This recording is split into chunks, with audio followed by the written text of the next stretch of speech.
Thank you. We are going to call the 2024 CRC meeting of April 29th of 2024 to order. I am your chair. Your vice chair is Lee Shower.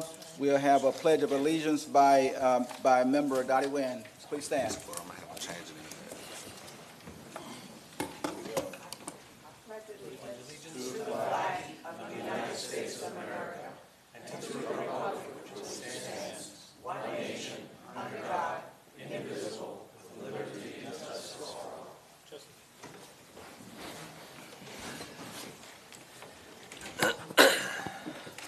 We're starting to get down to the real meat of what this committee is all about, and that is to recommend or not recommend items for the ballot. Today, but before we start, we're going to have the clerk call the roll to confirm that we have everybody present. Member Batchelor? Here. Member Jackson? Here. Member De La Portilla? Here. Member Weinsberg? Here. Member Callen? Here. Member Arias? Here. Member Wynn? Here. Chair Hardage? Here. Vice Chair Shira? Member Grimmer? Here. Member Baga? Here. Member O'Neill? Here. Member Staccardo? Present. Member Adamson Prophet? Member Riley? You have a quorum. We have a quorum. The meeting is now in session. Are there any elected officials in the audience? I don't see any. Seeing none. We generally start with comments from the chair and vice chair. I only have a few comments today. As you know, our bylaws require that we have 2 public hearings on any item before it's officially recommended for placement on the ballot. We are, to my knowledge, the first CRC to have such a rule. And I think it's a good rule. It forces the board to think diligently on things that we place before the voters, and it gives the voters a second bite at the apple. I'm going to pause for a second while Vice Chair Shower makes its way to the podium, and I see Member Prophet also has come into the room. Please acknowledge that they both are present.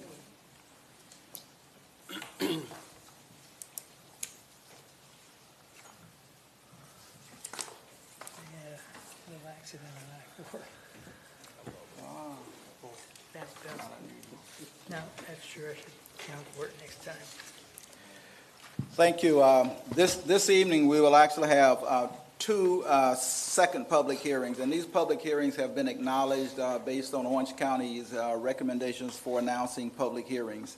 We'll have the second public hearing on the Governmental Structure Committee, which is recommending proposed increasing the number of county commissioners. And we will also have the second reading of what's the second reading, staff? There's another one. The charter amendment establishing the charter office of county attorney. Okay, that's right. So when we get to both of those, if needed, I'll ask the attorney to give us a brief overview, and then we'll have a report from each of the chairs of those committees. We'll first start by seeing if any comments by Vice Chair Shower. Hi, thank you. Thank you very much. We'll now open for public hearing, public comments, and remember, if you're here to have comments on one of the items that will have a second hearing, you will get another chance to speak. However, we will not prohibit you from speaking during the open sessions that comment. So if staff will announce those that have completed cards and indicated that they would like to speak at the public hearing, please call out their names as you have them in order. Yes, Chair. Good afternoon, everyone. The first speaker I have is Chris Messina. Please give us your name and address, and you'll have 3 minutes. Sure. Chris Messina, Goldenrod section, Winter Park. Good afternoon. This commission is about to vote on whether to expand the size of Orange County's government. We don't have enough government for a growing population, its proponents say. They say this despite a countywide governance structure that has 6 commissioners and a mayor, plus 13 mayors of individual towns, and their 54 council people, for a total of 73 local government officials.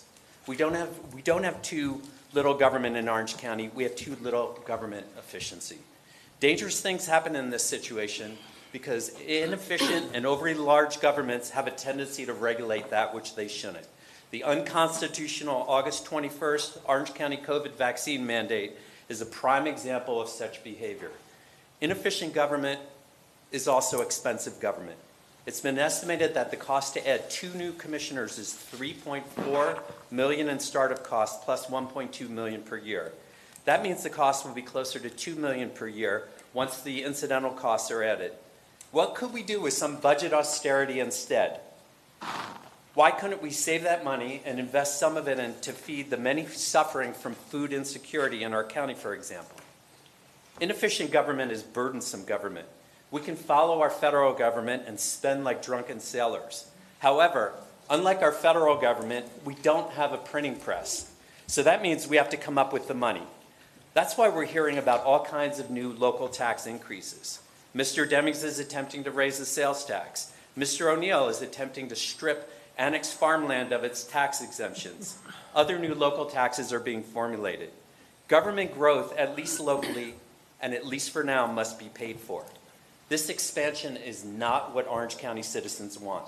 Expanding the county commission to increase our local county officials to 75 while spending an extra $2 million per year and raising taxes to do so is a bad, bad idea.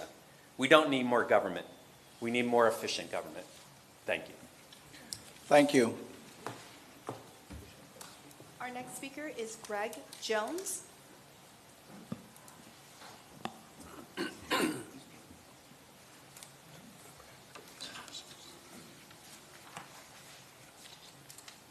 Yeah, my name is Greg Jones of Winter Garden, Florida. I'm with the Conservatives USA Group. What we are is a grassroots organization that's going after wasteful governments, and what we do is we identify those people that put their names on the ballots, and what we do is mobilize our tens of thousands of people throughout the United States to make phone calls, and also our grassroots knock on doors, and also put out any type of memorabilia that we need to put out to make sure things don't get passed. One thing I am really for is a conservative-looking, less entitlement programs than what Orange County is putting up right now. Between a housing, between a bus increase, between transportation tax, housing forever, if you look at what they're trying to do, and not any other commissioners can make those choices. The responsibility relies on you, not the commissioners. Because once it gets to the commissioners' hands, on your recommendation is how they should vote, not the way they think they should vote. Now, I was a Marine for 20 years, combat situations, been in Yemen, Sudan, Ukraine, you name it, I've been there. Now, here's the problem. I was a business owner, too. So I see that the commissioners gave themselves a 25% increase in their wages, and they want to increase 33% or less workload. How does that work out? If you get a pay increase, don't you usually take on more responsibilities, or do you take on less? If I ran a business like that, I'd be bankrupt the first year. So what I'm saying is that we are putting the onus on people with the 1% coming in 2026, the half a tax for the school that's coming up this year on the vote. If you table this and we add 2 more people, this is not a conservative organization that's looking after our children and grandchildren. I did not get in this fight. I did not want this fight, but I will fight this fight because I have grandchildren I'm worried about. I have elders I'm worried about. And like I told Mayor Demings when I talked to him face to face, you got a 25% increase. I lost 3% because I have to pay for Social Security that I don't use. So when you look somebody in the eye and you give them a pay raise and they're 3% and you're getting 25%, shame on you. My recommendation is that you vote down the expansion, make it more efficient, make the people that have assistants do their jobs, hold them accountable, and I think that we should continue to go forward and to cut and stop the bleeding. Thank you very much. Thank you. Our next speaker is Maria Jones.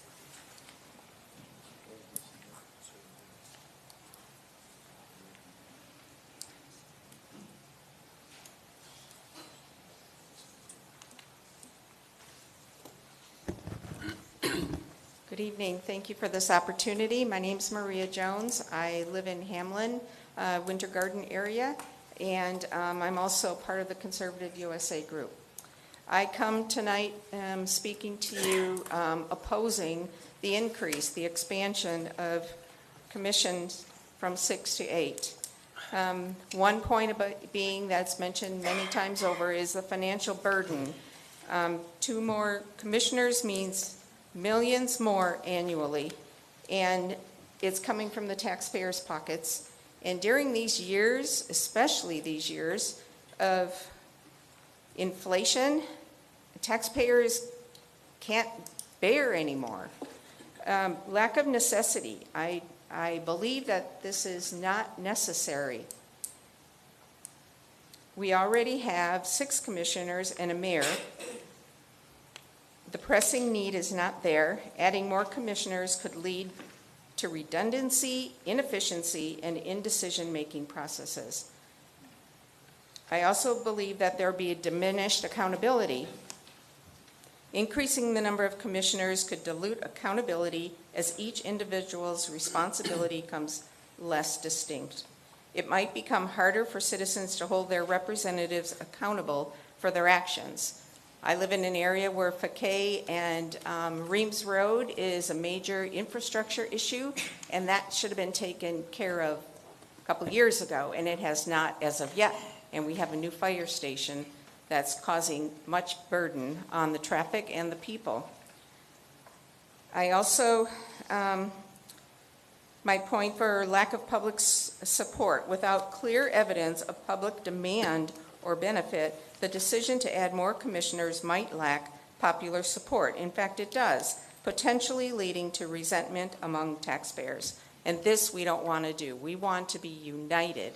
We want to be going forward. We want to make progress, and we want to let our taxpayers know that their opinion is important, and we want to hear and move forward with their opinion. And I thank you for this time. Thank you very much. The next speaker is James Leiter.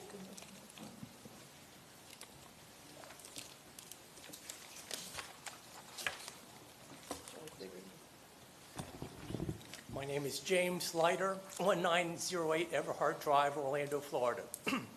I am a resident, taxpayer, and property owner here in Orlando.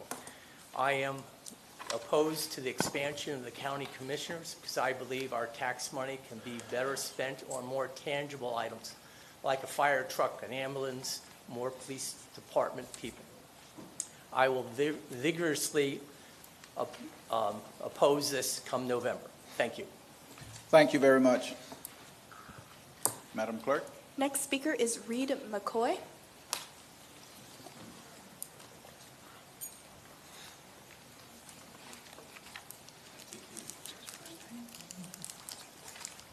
All right, good evening. I was actually going to hold my comments, but I Give would us like... your name Oh, I'm and- sorry. and Reed address, McCoy, Bahia Avenue, Orlando, Florida. First, I want to thank this commission. I serve on the City of Orlando Code Enforcement Board, and that's only one day out of the month, and all of the work you all have done, so thank you for your service. I am actually for the expansion of the county commission. We need effective government. I wish there could have been some different changes to how we did the governmental structure, but we need more representation. 900,000 residents are outside of any municipality in Orange County. We need more representation on the county commission to hold all of our government officials accountable and have a more legislative style and some more camaraderie on the commission. I disagree, and I'll go further when it's time to get there, that having more commissioners is going to be a burden on the taxpayer. We have about $6 billion budget. There is more than enough money within that budget or within next year's budget where we would not have to raise taxes, build a bigger building, expand this commission chambers. A lot of those arguments are arguments that are weak and are not legitimate arguments.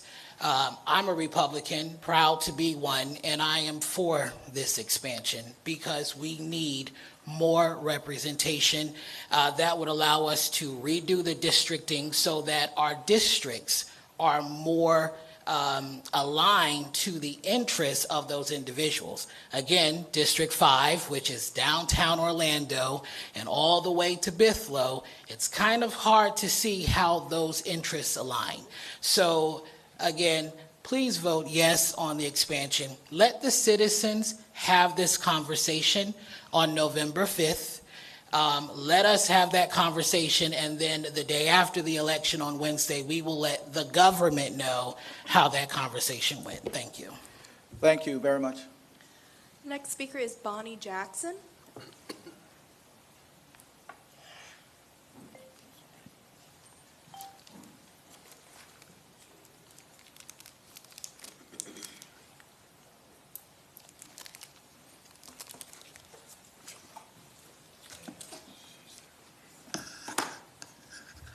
Sorry for the long walk. My name's Bonnie Jackson. I live in Winter Park, Florida. I've been an Orange County resident for almost 30 years.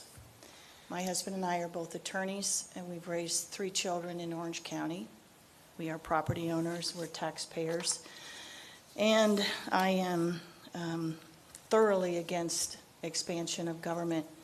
I want to follow the other young man by thanking all of you. I understand you're volunteers and you're trying to serve your community, and I appreciate your time.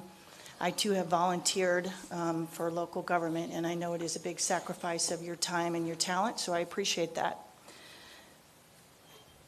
I didn't prepare remarks. I just did a quick review of how we got here. And just a few months ago in September 2023, our Orange County Commission voted themselves an almost 25% increase. I work for myself, but I can't give myself an increase if the work isn't there and people aren't willing to pay.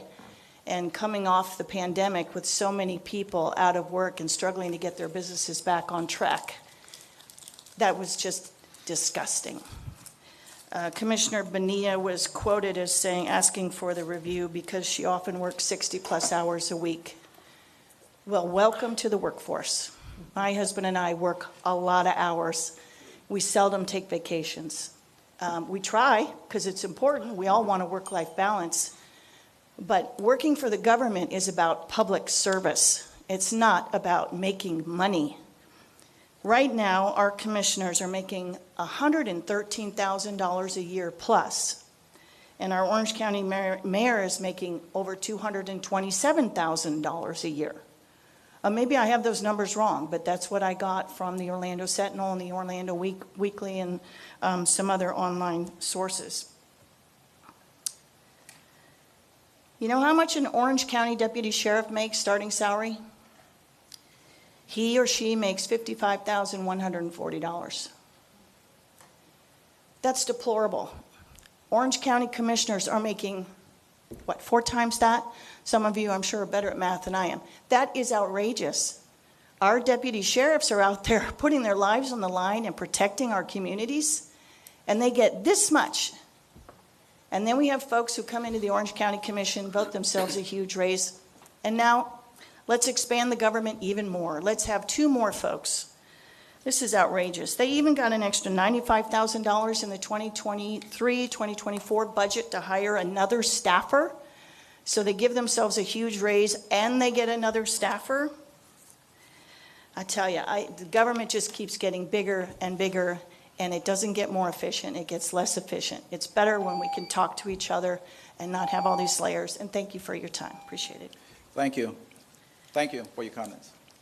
Next speaker is Madam Nelson. Clerk, can you give us an idea of how many cards we have? Following Mr. Betancourt, we have one more speaker. Thank you. Nelson Betancourt.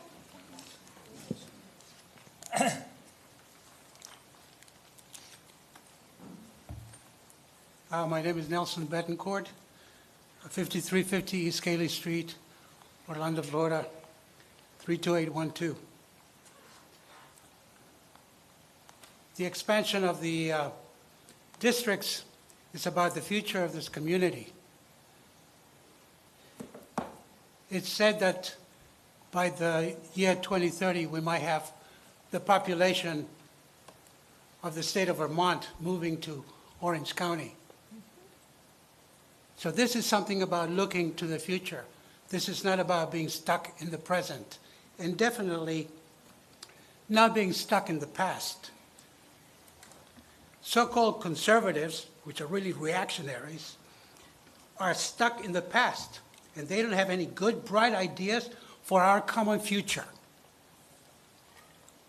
So, in fact, I am kind of hesitant to ask that the commissions be, that the districts be expanded, because it will make it more difficult to pass things. You know, it's a lot easier to pass things with the number of people that we have right now.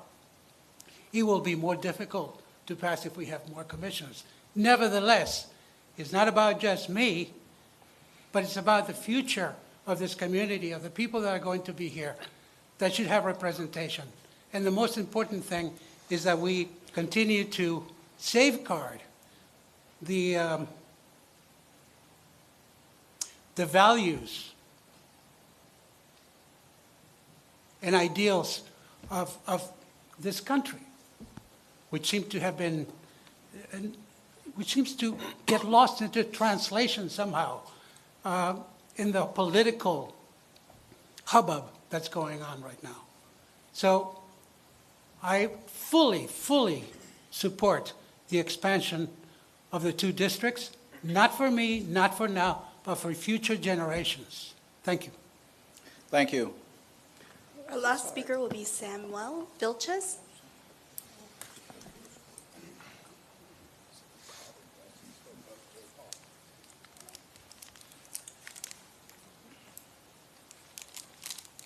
Good evening, you all. My name is Samuel Vilches Santiago. I'm the chair of the Orange County Democratic Party.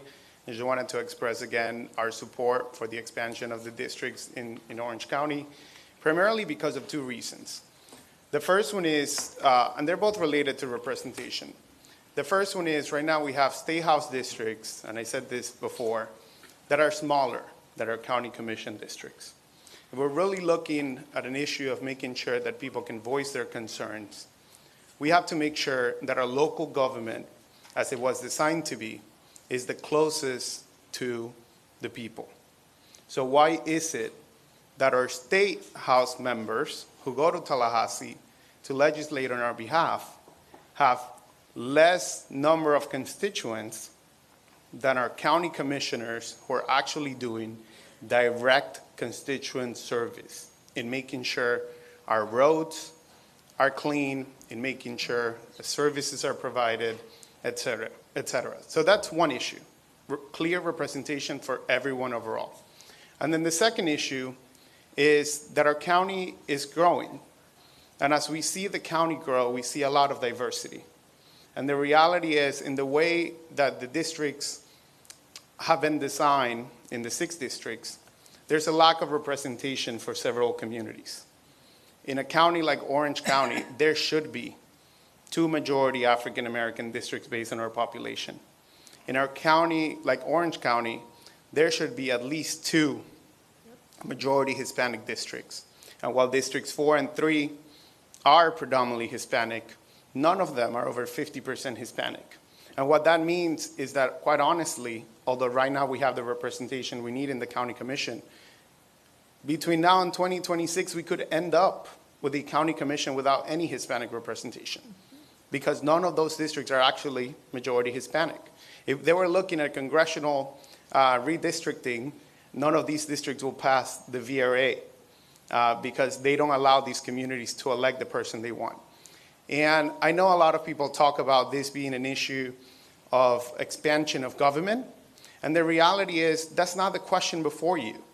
You're not looking at whether to expand the budget or the types of services and responsibilities that the county commission has. What you're looking at is the ability to add more voices to that level of representation in the county commission. So I just wanted to say that nobody's asking the Florida State House to decrease their number of members, right, if it was an issue about how big our government is. So again, we fully support this proposal. Thank you. That concludes all of the cards that we have received. Is there anyone in the audience who did not complete a card who would like to speak? Seeing none, we'll close the public hearing. We have an action item for the approval of our minutes of April the 2nd of 2024. Is there a motion to approve? So moved by Member Nguyen, seconded by Member Patella. Any discussion on the minutes?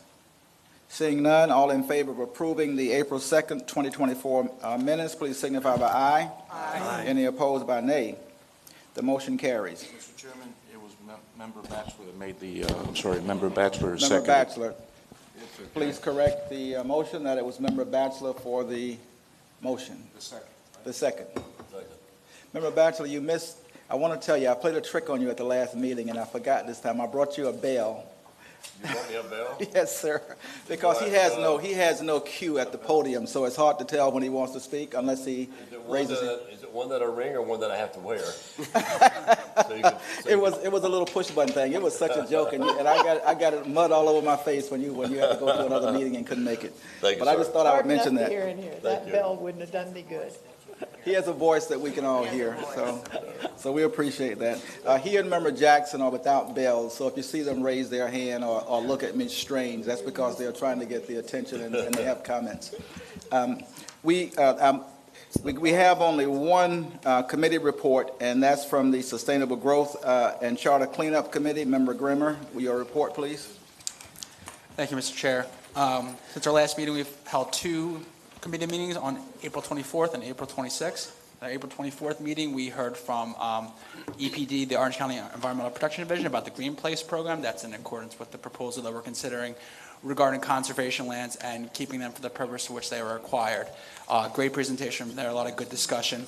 And then our April 26th meeting, we did some more digging on our proposals, took some votes. We'll be hearing about those in the coming CRC meetings.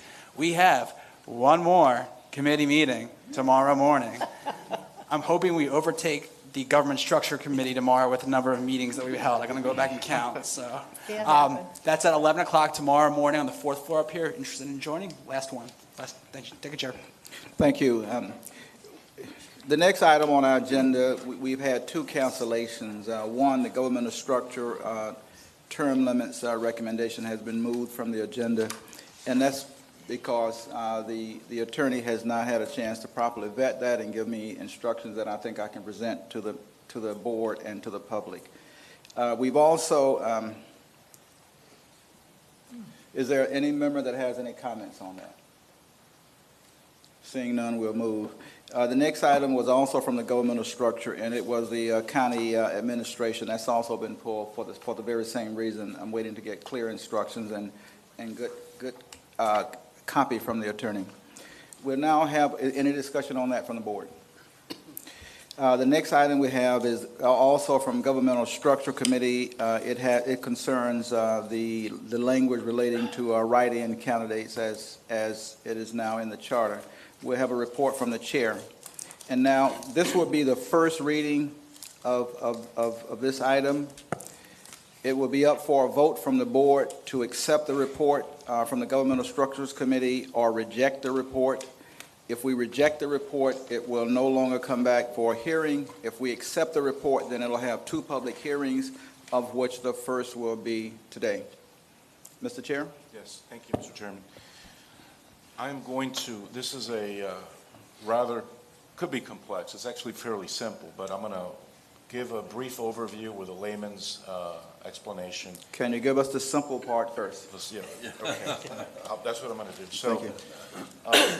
This is an issue that was tasked to our committee, our Government Structure Committee, back in November, at the recommendation of Member O'Neill.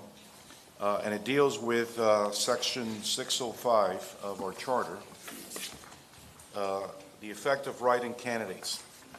So we have, in Orange County, we have 7 charter offices, the mayor and the 6 county commissioners.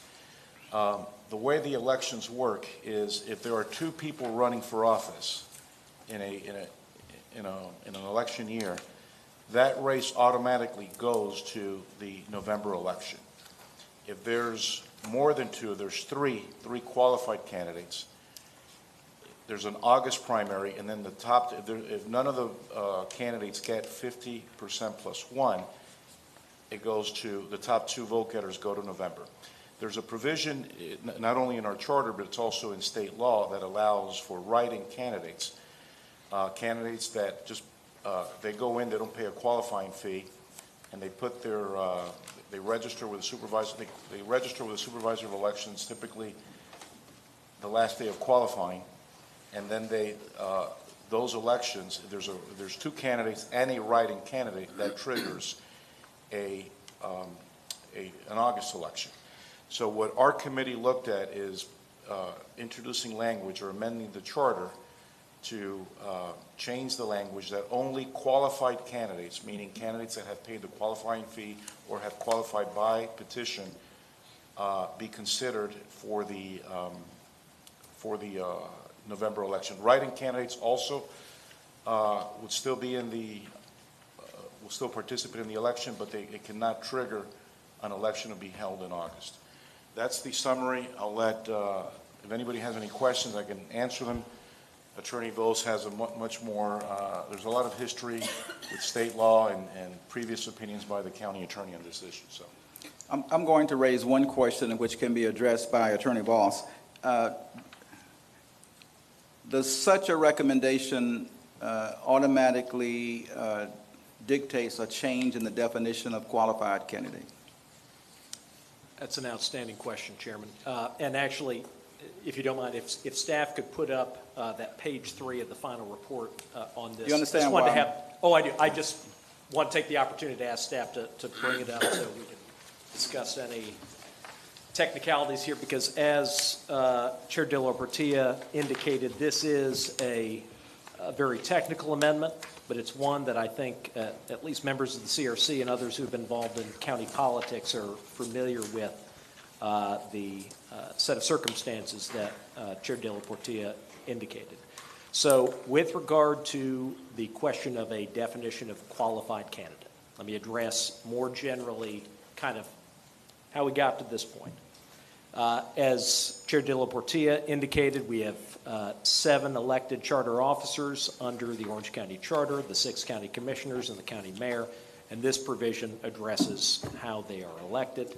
So back in 2002, the county attorney's office was asked by Bill Cowles, by the supervisor of elections office at that time, whether a write-in candidate under the current language of the charter, and it's the same language as it was back in 2002, whether a write-in candidate constituted a candidate that has qualified for an office under the particular language of the charter. So the county attorney's office at that time looked at the question, analyzed it, and came back with the answer that yes, under the current language of the charter, a write-in candidate would be a candidate that qualified, that triggers the spillover, if you will, or the conversion from a November election to an August election. What the charter currently says is in the event that more than 2 candidates, that is 3 or more candidates, have qualified for any single office under the charter of government, it triggers an election at the August primary. All right? So the conclusion that the county attorney's office came to was there is no language that says that it doesn't, and so therefore it, under the current language, would be a candidate that would count towards that number of candidates that would trigger it. The charter amendment that is before you does not change any definition of qualified candidate under state law or anything like this. It just changes the language of this charter provision to say that in counting the number of candidates that would trigger moving an election from November to August, when we're doing that counting, you don't count write-in candidates. And that's the effect. It does not change state law with regard to qualified candidates. But that's a great question, Chairman. That's precisely one of the things that was discussed at the committee.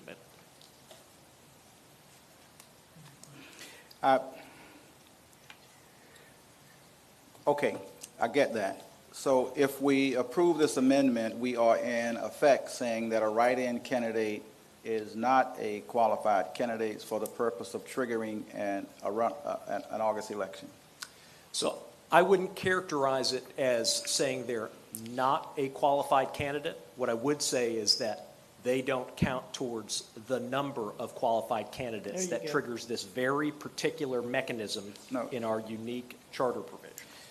Okay, yes, and you're talking to, there are two people up here who have asked, three people, including Mr. Batchelor, who have run, and so we all understand the conundrum of write-in candidates and election triggering, which is what this amounts to in many cases.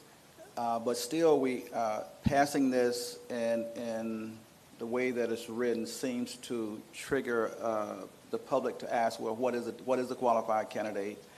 And if the county and supervisor of elections considers write-in candidates as qualified candidates, any qualified candidate would trigger an election in August. So what we're doing is changing the language, so in effect, a write-in candidate under the current definition of a qualified candidate does not qualify to trigger a special election. One thing I would note is, and again, this is not in defense of the proposed charter amendment, but just an explanation. The language or the mechanism that you look at here with regard to counting a number of candidates, and if a certain number of candidates threshold is met, then an election is at the August primary versus the general election. This same mechanism is built into, for example, the statute relating to the election of nonpartisan school board members, all right?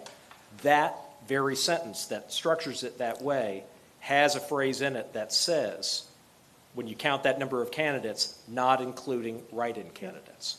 So it is actually a very similar exclusion, not from saying they're not a candidate. Folks are allowed to run as write-in candidates.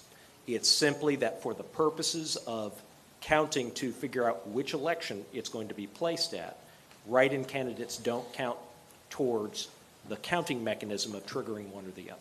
So I would just offer that they remain candidates in every sense except for counting that, same as you have with regard to the statute for school board elections. Thank you. Member Grimmer? Member Shower? I'm a bit confused. And It's a confusing matter, yeah. I acknowledge. Would a write-in candidate, in your interpretation of it, be on the ballot in August election?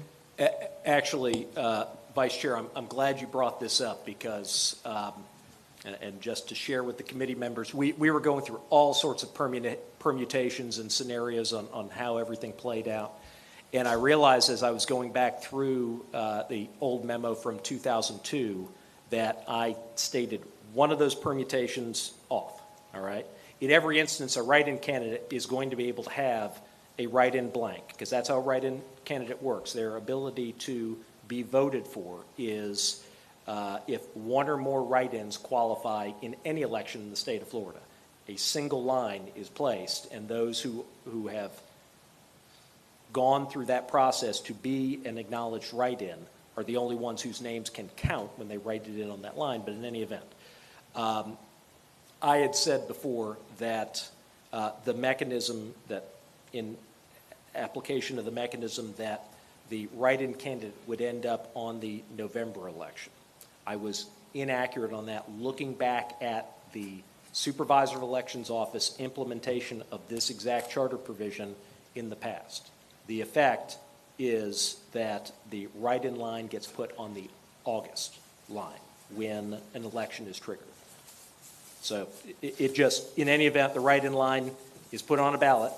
It just, I missed one in all my permutations under this, looking back at the old memos. It's in fact would go on the August ballot with the other folks under the current way of things. Just a follow-up question, Mr. Chairman. Would the write-in ballot person or entity be required to meet certain guidelines and thresholds to the establishment of a ballot, or he just goes on? I mean, how does it take place walks Sure. in?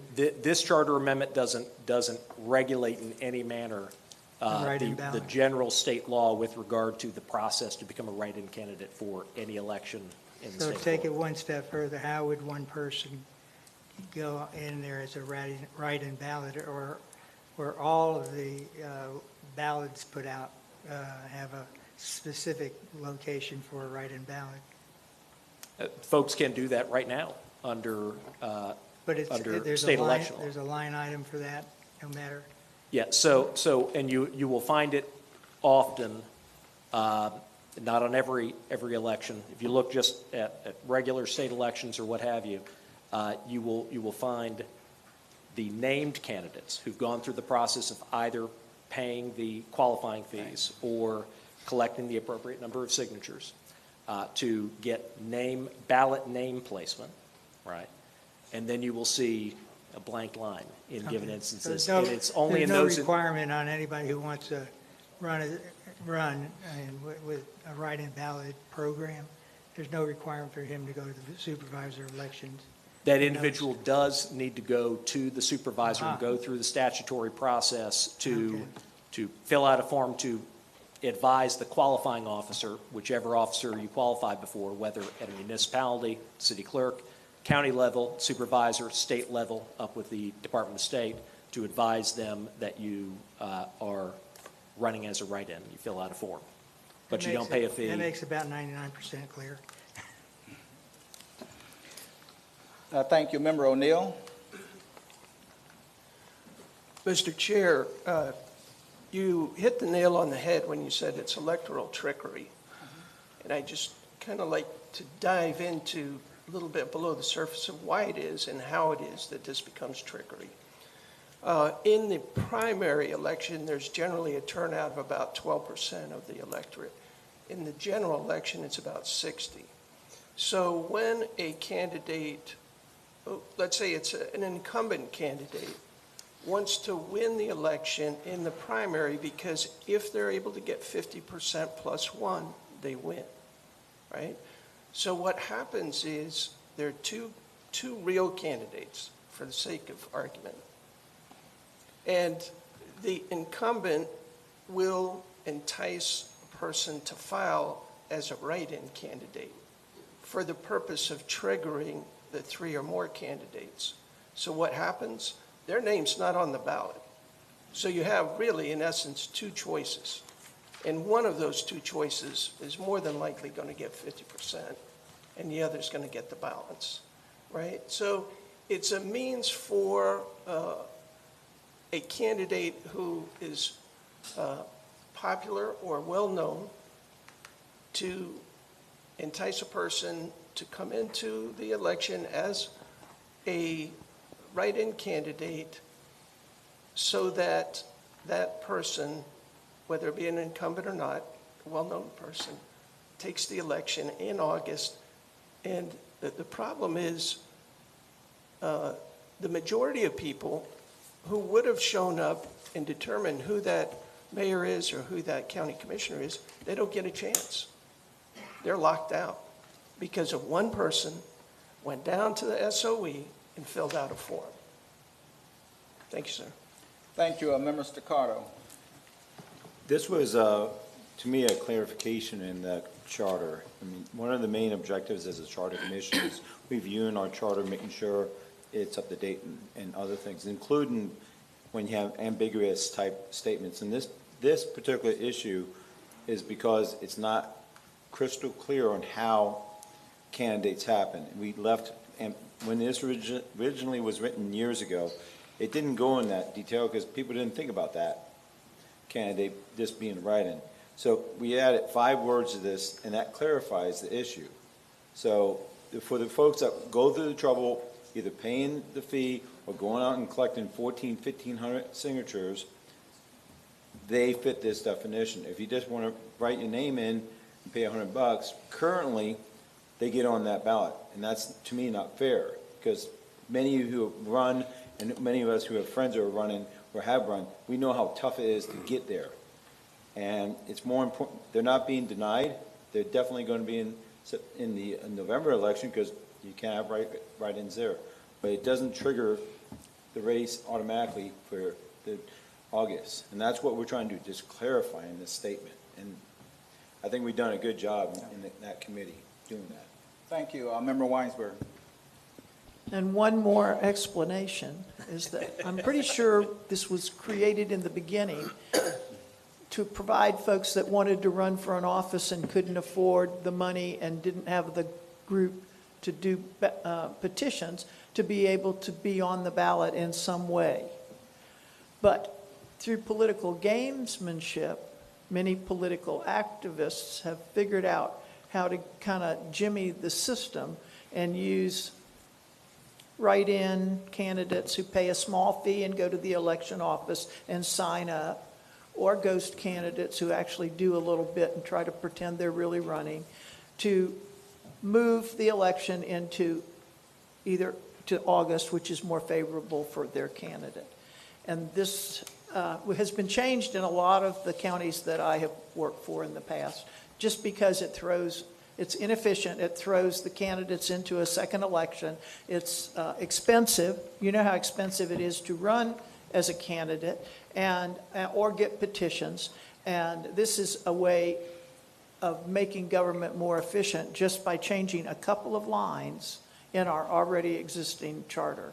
No tricks. When we discussed this in our governmental structure committee, folks said, is this real? Can people really do this? They just didn't understand that they do it all the time, have been doing it since I first started in politics in 1988. Somebody taught me about it. So I'm in for it, and that's it was our friends down there that came up with it. People who I say stay up at night and read the charter and figure out what's wrong with it.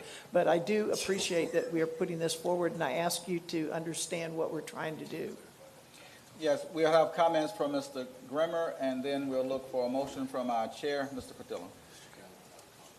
Just a clarification on the process. Did I miss someone?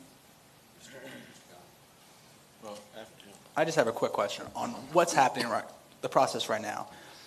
To become a qualified writing candidate that triggers the August primary, does the person just have to go out down to the supervisor of elections before the end of the qualifying period? They can do it on the last day, show up and just fill out a form, pay a small fee, and that's what triggers it? That's what makes them a third candidate for that? Okay. That's correct. Simply going through the write-in process, which is very low impact compared to paying the full filing fee or collecting the signatures. And that that just puts the line there, the blank line, but it doesn't put the actual person's name on the That's ballot. exactly right. Okay. All right. Thank you. Thank you. Member Harris, please. I was actually the person in the subcommittee that was under the impression that the write-in automatically went to November. I was the one that asked that question. Yeah, and I apologize for missing that permutation and all that. I was reminded going back to the old members of how it's been implemented. That point clarified to me again, please, if you would. So if I were a write-in candidate and I don't get, or I'm not one of the two that gets the most votes, I'm not going in November. Yeah, so let's go through a scenario like this. This charter amendment passes. Right. All right. This charter amendment passes. 2 individuals qualify through the traditional means, pay the fee or get the signatures. Their names are going to go on the ballot, and a write-in has qualified. All right. So, in that instance, hold on. So if it's just the 2, automatic November. correct, exactly. So you've got those 2 with their names on it, plus a write-in. You got 2 names in a line in November. All right. If you have 3, and as a reminder, this has happened many times in Orange County Commission elections, 3 individuals all running have gone through and paid the qualifying fee or collected the signatures. Nevertheless, we're going to have an election in August. You're going to have 3 names, and where I missed the permutation was we're going to have in August 3 names in a line in August, as opposed to, frankly, a little bit more cumbersome one of 3 names, have the election with the most, and then somebody versus a So if we have the 2, and then we have the write-in, it doesn't trigger the August, according to what you're saying. That's exactly right. So then the write-in goes to November automatically.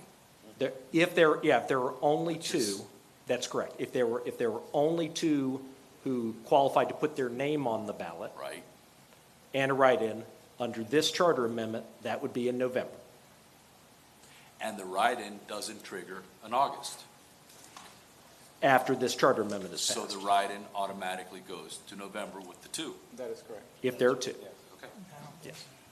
Yeah. So then it is an automatic thing for the write-in. Member Shaw I has a thought comment. that, the process from going to a primary to the general is to get it down to two people so that the public has a right to understand the two people rather than having the same group of people that are on the primary. Yeah, so you're saying that if somebody qualifies in the in August, okay, on a write-in, and he's not one of the top two, and his name goes forward on the general election? I don't think so. No, I'm very That's sorry. what you were saying, though. No. That's what you just said. You just said that. Sure. No. If there's No. two candidates, You got yours. The write-in doesn't trigger an August election. Just one at a time, please. Okay. Sorry. Member Ayers, please. Vice Chair Shira, if there's two candidates, Yeah, right? real And a candidates. write-in, Right. it goes to November. Is that true? Yes. Is that true? With this charter Yeah, amendment. if this charter Now- amendment were implemented, you'd Now, have if two there's- names, line. Right, now, if November. the way it works now is if there's two candidates and a write-in, there's an August election. This, as it And states gets, right there, one won't gets trigger. eliminated to go to the general. Pardon? One gets eliminated in the primary to go to the general. Just, No, wait. No. Two The way candidates, it is now, two candidates and a write-in, yeah. okay? The way it works now, if it goes into August, the winner wins. There's no If it- November if- election. Not 51%? If 50 any- 50 plus one. one, 50 Yeah, plus one. 50 plus one, but if they, for some reason, this write-in candidate gets 3 or 4 percentage points and it knocks, the leader Correct. out. Then it goes into November. But at that point in time, when it goes to November, the write-in candidate's dropped out, and it's only 2 people. The top 2 voters, not top 2. Okay, wait, I can't answer that question, that's a question. Before we go any further, I get the gist. The confusion is that this particular ballot initiative, if approved, prevent a write-in candidate from triggering an August election if there are 2 candidates. And the third candidate is a write-in. So That's the it language. prevents that. However, all three candidates will be on the November ballot, except that the write-in candidate would still be there with the line. That's the way it would work. And the question is, do we want to pass an issue that eliminates a write-in candidate from triggering an August election? That's the issue that's before our board. Mr. Callen, and then we're going to ask for a motion, and we're going to move. Okay, so this kind of decision on this language cut across all political sides. I think Democrats, Republican felt the same way. And so actually, Lee, I think it helps the write-in candidate. Because right now, the write-in candidate is used as a stooge to force a August election. Then after the August election, he's not on the November ballot currently. But with this process, the write-in candidate won't trigger a August election, but if there's 2, then there will be no August election, but in the November election, there'll be a line for the write-in. So the write-in has a better chance of getting more votes under this proposal than currently exists today. Isn't that in conflict, though, the 50 plus 1 vote? No, it's not. No. Okay. Thank you. Any further discussion from the board? I see none. We'll ask for a motion by Member De La Patilla. Who is the chair Okay, of the at committee? this time, I would make a motion to support the final report of the Government Structure Committee dealing with Section 605 on write-in candidates. And the second goes to Member O'Neill, who brought this before the board. So the motion is by Chair De La Patilla, seconded by Member O'Neill. Any further discussion? Seeing none, is there a motion? Is there, all in favor of the primary motion signify by aye. Aye. Any opposed by nay? The motion carries unanimously. Congratulations. Now, what that does for Mr. us- Chair, may I add one tiny thing? Yes, ma'am. I have, back in the days, attended luncheon programs that Bill Cowles would give of the names of the write-ins, and it was hilarious. Just saying, moving on. There you go. Thank you very much. What that does is automatically triggers 2 public hearings on this issue. The only thing we've done initially is just accept the report of the committee. So the report of the committee is accepted by this board, and later on today, we will have the first of 2 public hearings where the public will have an opportunity to voice their opinions, and so will the board, and we'll take another vote. Following that, if it passed the first vote, then it will move forward to another agenda for a second public hearing, and then the public again will have a chance to opine on it. So will the board, and we'll pass it. If we pass it in the second vote, it goes to the supervisor of elections to be placed on the ballot. Thank you for the report. Great job. Great discussion. I really appreciate that. More comments? I think it was the way I looked at him then. Yeah. Okay, let's go.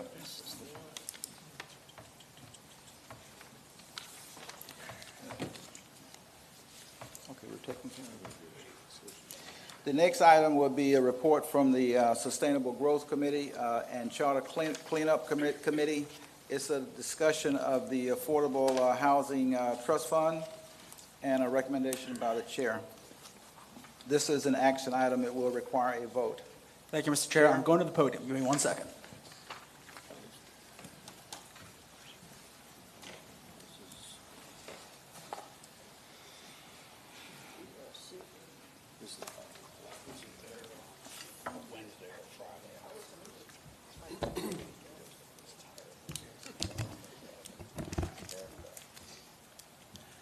Good evening, everyone. Before I begin, I just want to thank my fellow members of Sustainable Growth and Charter Cleanup Committee for all their hard work and discussion, and also thank staff from the Comptroller's Office and also Attorney Vos for all his hard work in getting us to this point.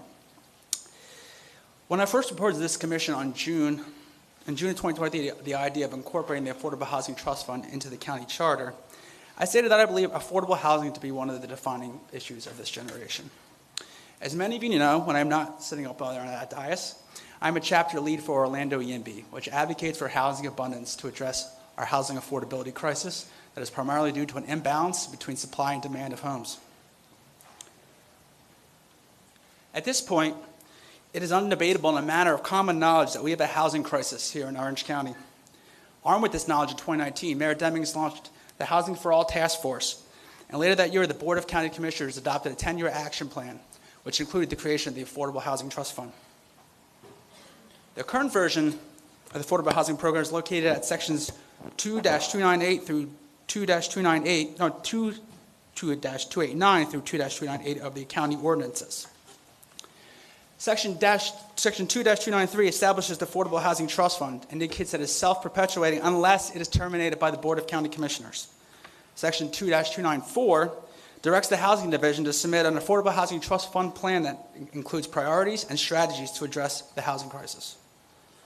Section 2-296 states, for the next 10 fiscal years, beginning in March of 2020, the county's proposed annual budget shall include monies for the Affordable Housing Trust Fund.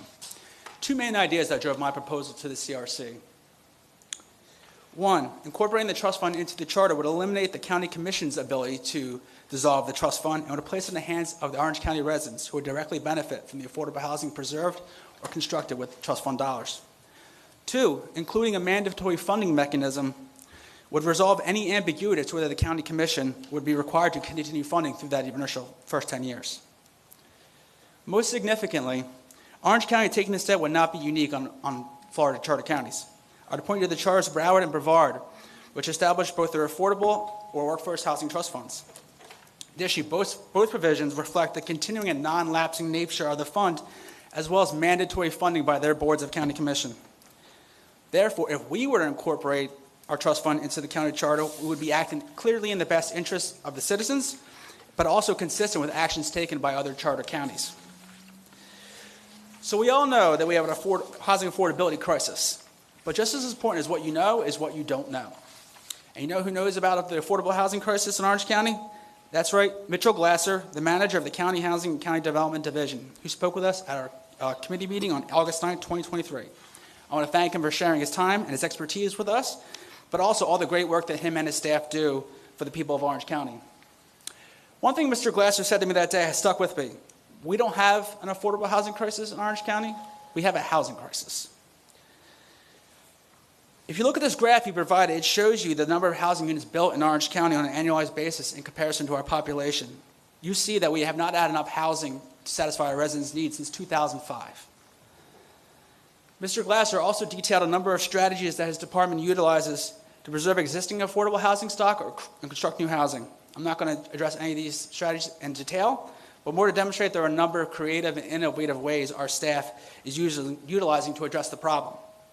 Their current goal is to create or preserve over 11,000 units of affordable housing by 2030, which would be a monumental achievement.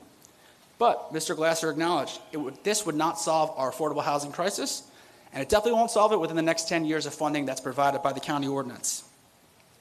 I am fully confident that the current composition of our Board of County Commissioners would continue to support the need for the affordable housing beyond that initial 10-year period, but this proposal is about the future.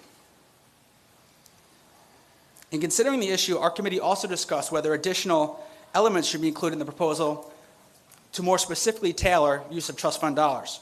Should we include a specific definition of affordable housing that designates a level of area median income that the trust fund must be dedicated to? Should we adopt a requirement for inclusionary zoning where a new development, a certain number of units are set aside for affordable housing? But at the end of the day, our committee decided that it was important to provide maximum flexibility to our affordable housing experts, such as Mr. Glasser.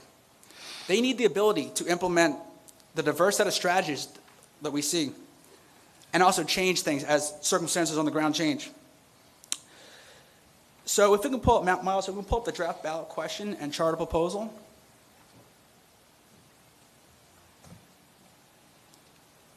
Thank you. I won't read through the whole language, but what we want to achieve here is incorporating the trust fund, Affordable Housing Trust Fund, into the charter and its mandatory funding into the charter. But the proposal otherwise leaves the policy choices about how to achieve those goals to the wisdom and expertise of county staff and the Board of County Commissioners. A couple of things I want to highlight with regard to subsection C. If you could scroll down a little bit, please. Thank you. Here it indicates that the Board of County Commissioners shall fund the Affordable Housing Trust Fund, but crucially does not identify a specific dollar amount that must be funded, which would impermissibly encroach on the budgetary authority of the County Commission. Additionally, while subsection C identifies a number of potential revenue sources for the fund, it is important to note that not all of them are currently being used by the county, and this proposal does not require that they be used. These potential revenue sources are included only to avoid any future claim that they are impermissible due to not having been listed in the county charter. Again, the goal here is to maintain the policy of flexibility for the experts. I had the opportunity to discuss the final version of our proposal with Mr. Glasser, who was supportive. I'm here tonight asking for your support of a charter amendment putting the perpetuity and mandatory funding of the Affordable Housing Trust Fund into the hands of Orange County residents, the individuals who directly benefit from its existence and who needed to confront the ongoing housing crisis that has no end in sight. Thank you so much, and I'm available for your questions. We want to thank you for that report. It's one that we've been anticipating for quite a while, and Chairman Grimmer, we really appreciate the great work that your committee has done on that. We are now open for discussions from the board. The item before the board today is to accept or reject the report from the committee. If we accept the report of the committee, then we will automatically move it into a cycle for 2 public hearings, of which the first public hearing will be today. Is it Member De La Patella or Member Weinsberg? Which one? I did first, but mine doesn't. Did you push? Okay, we can do that. Member Nguyen, and then Member Weinsberg, and Not me. It's Member Steve Batchelor. Member Nguyen? Thank you for And your then Member incredible Batson. work. Sir, I just want to ask you one question about the affordable housing. Sure. I understand that the state has put some parameters in for affordable housing not just in Orange County, but it's in Orange County. And I heard that these things, the portal will be up in January. They put it on, they've been working on it for a while, but I understand it'd be less cumbersome for everyone come January, I think. I don't know what date in January. Are you aware of that? I am not. Okay, well, you ought to read it. Because it's a long page. I have it, but I didn't bring it with me. And it came out last year. And it's specifically about affordable housing. But you talk about affordable housing. I don't know if you know the price of the affordable housing now.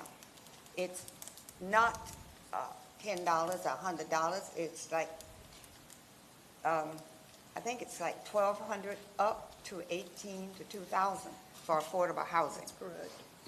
Well, when you're talking about capital A affordable housing, That's what a person has to pay. that is subsidized, you require some sort of government funding. It depends, those are determined by the area median income. Some units are for individuals who make only 30% of the area median income. So that requires less money from them, but more of a government contribution. That's one of the things we discussed as a committee is should we direct funds to be used for, say, someone at 30%, 50% AMI, the people who really need it. That is something that we consider whether we should adopt such a definition. But at the end, like I mentioned, we thought it was important to just maintain the maximum flexibility for the staff and the county commission, for the experts to do their job. We didn't want to get in the way of them doing their work. And some of the, for affordable housing, what Tallahassee has done is if a developer wants to develop, some of the criteria that Orange County was putting on them will be lifted. And Under they Live will- Local, yes. Yes, and they have more leverage to build affordable housing. And it's a whole, I have 2 pages of what it is. I know about Live Local. If that was your question, yes, I'm well aware of Live Local. If that was your initial No, question. I'm talking about what's going to happen in January, supposed to happen in January. Well, I mean, also in terms of Live Local, the affordable definition of affordable used in that law under state statute is 120% AMI, which is not true capital A affordable housing. It's pretty close to market rate housing in a lot of places. So again, we did not decide as a committee to adopt an AMI level, leaving it to the experts. Have to you do talked so. to Mayor Demings about your proposal? I have not spoken with Mayor Demings, but considering that the affordable housing, the trust fund, and the Housing for All Action Plan was, like I said, he was leading that charge, I'd imagine he'd be very supportive. No, I didn't ask you that. I just asked you had you spoken. I answered your question. Okay. Well, I think you need to because he may give you more than you asked him for. I did send out, after we passed it as a committee, I did, at kind of Angel's recommendation, also Commissioner Bonilla mentioned it, I did send an email to every member of the Board of County Commissioners, letting them know exactly what we did, that we had passed this proposal, asking for any comments that they may have had. I received comments from Commissioner Bonilla and Commissioner Moore. I did not receive comments from Mayor Demings. Okay, thank you. Thank you, Member Batchelor. 2 or 3 questions. State of Florida has Sadowski funds, as we know. They've been swept by hundreds of millions of dollars. Is there any kind of statewide formula that gives any weighted interest to an applicant depending on any dollars that are provided locally? In other words, if you're providing Affordable Housing Trust Fund dollars and you apply for a SHIP grant under Sadowski funds, is that considered would it put us in a position to be less competitive for the SHIP grants? No, I won't stand up here to pretend to be an expert on the state of affordable housing, laws. But I do know with a lot of things that local match is something that is looked for a lot, and different funding from the state or the federal level. So that wouldn't surprise me if that were the case here. This is not competing, with any of that as far as I can tell. This is just our own. This has nothing to do with state dollars. These are our own monies. Currently, the trust fund comes out of general revenue, so it doesn't come from. My understanding is it doesn't come from state dollars. So this is only putting the trust fund in the charter so only the people can remove it, and then also guarantee that it will be funded in some amount beyond that initial 10 years that's in the county ordinance. Yeah, a follow-up question, Mr. Chairman. I get the intent, but I just want to be sure we don't unintentional do things. And I would like to ask staff to get with Mitch Glasser, the County Housing Authority, and see if there's any way this language would impact any kind of formula for drawing down monies from the Sadowski funds, or what they call ship funding, one. And then secondly, does this any way, in your mind, conflict with the debate we've been having on urban service boundaries? I mean, if you're trying to mandate housing, which I'm in favor of. I mean, I sit on the Homeless Services Network. I'm very familiar with the housing dilemma crisis. But if you're trying, on one hand, by charter, set a priority for building affordable housing, it's got to be built someplace. I know that's a profound statement, but does it conflict with the urban service boundary debate? I don't see them as in conflict at all, because one of the things I know that the county staff looks at in determining sites for affordable housing, what would be the best kind of sites, one of the things they look at are access to transportation services. That's kind of, there's a big formula, a lot of different things they consider, but I know that is a big consideration. And things that are either, suburban sprawl, maybe out on the east side, on the west side, and a lot of places in Orange County don't have access really at all to any public transportation. So I'd imagine proposals in that area probably score a little lower due to that issue. So I don't see these being inconsistent at all with the rural boundary. Yeah, and my final point would be I need to be convinced, because the Charter Review Commission, what we've done heretofore before this, not mandating any public policy by local government. In Orange County, for instance, we're the second highest county with child abuse. We have a Children's Commission that's well-funded under the leadership of Mayor Demings and his colleagues on the county commission. In other words, what we're doing, affordable housing is a top issue, domestic violence is a top issue, human trafficking is a top issue. It seems to me like we're going from, meddling, for lack of a better word. I need to be convinced that we're not, but through the charter process, doing what the county commission does legislatively. I'm not convinced yet that we're not preempting them. So I'm uncertain about it. Yeah, I would disagree that the charter does not deal in policy. If you look at the right to clean water amendments, you look at Split Oak, there are policy positions in there. So I would disagree that the current charter does not deal in policy. I believe that it does. I believe that the charter reflects both process and procedure, but also policy and principle, like the foundation governing documents of this community.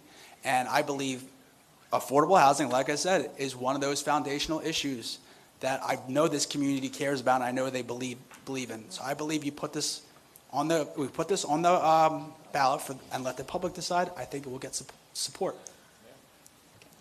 Thank you. Member Weinsberg, or Member De La Patella, But then me. and then Member Weinsberg. Their buttons are to get together, so it's. I'll go first. Great job, Mr. Chairman. Thank you, sir. Question on C2, which is the funds voluntarily contributed by municipalities that may elect to participate in the trust fund.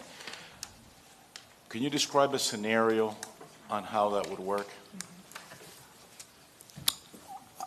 I would maybe language that our attorney recommended we put in there. Again, these are all just possibilities, and that's why I say may be comprised of the following resources. A lot of those things are not currently happening right now in the county, just like C2 and C4 being another one.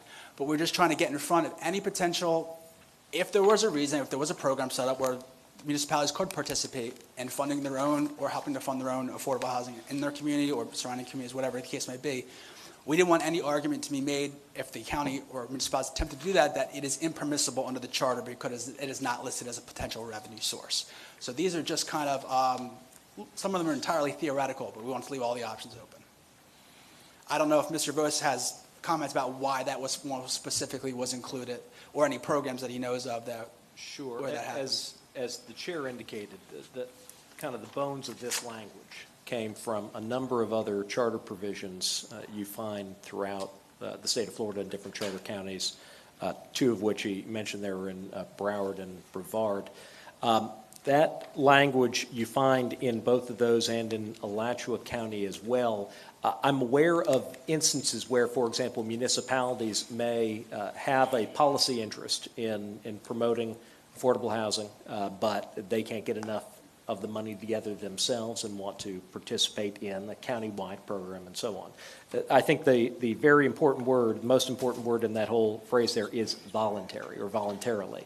This doesn't mandate anything with regard to municipalities. It's just identifying a non-exclusive list of funding sources. And that was indicative of other projects you find around the state, not necessarily going on right this moment in Orange County. Currently, the only municipality that has their own housing program is the city of Orlando, and I think that they may apply directly for Sadowski funds. But it's okay. I'm fine with this. Thank you. We have a number of people that are a little bit out of order. It'll be Member Weinsberg, Member Ayers. No. Member Callen, and then Member Shower. Member Weinsberg? Mr. Grimmer, I just have a quick question. Sure.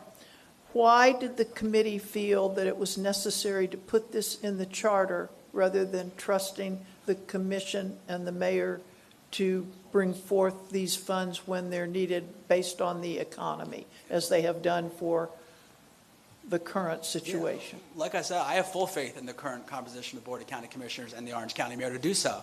But this is about the future. I don't know what future county commissions will decide to do. So the people are the ones who benefit from the Affordable Housing Trust Fund and from the housing it creates. So therefore, they should be given the opportunity to say, we want this in our foundational document of our government, and we don't want some future Board of County Commission to come along with a 4-3 vote and dissolve it. So by putting this, as I call it, I don't like to put things in the charter that don't need to be there. By marrying us to this concept of having these funds continuous, we're creating a slush fund, whether the economy warrants it or not. That would be like natural lands taxes or something where it grows and grows and grows and grows and grows. I got to say, it's hard to, at this present time, imagine an economy that does not require the need for affordable housing. Well, if all these people move here, that would be the thought. But again, these are charter provisions, but they also aren't in there forever. If it becomes unnecessary, if it becomes a slush fund, like you're saying, I would doubt that specifically with this, this current commission that would happen. And there is a lengthy plan that they are required, that the housing department is required to develop. That shows some of the strategies there. So there is oversight. There is a great plan that they're working on. But again, charter provisions can always be removed.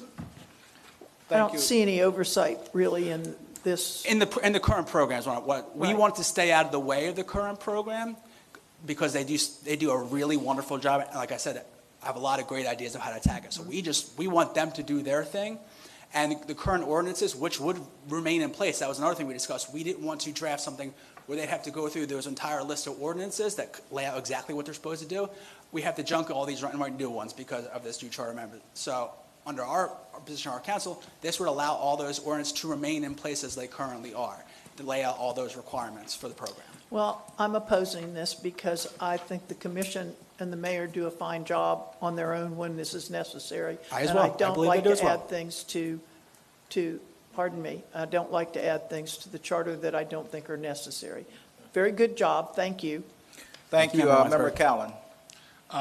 Yeah, thank you very much, Eric. I know you spent a lot of time on this. And I'm approaching this from stepping back. Lee, what's your experience as a developer?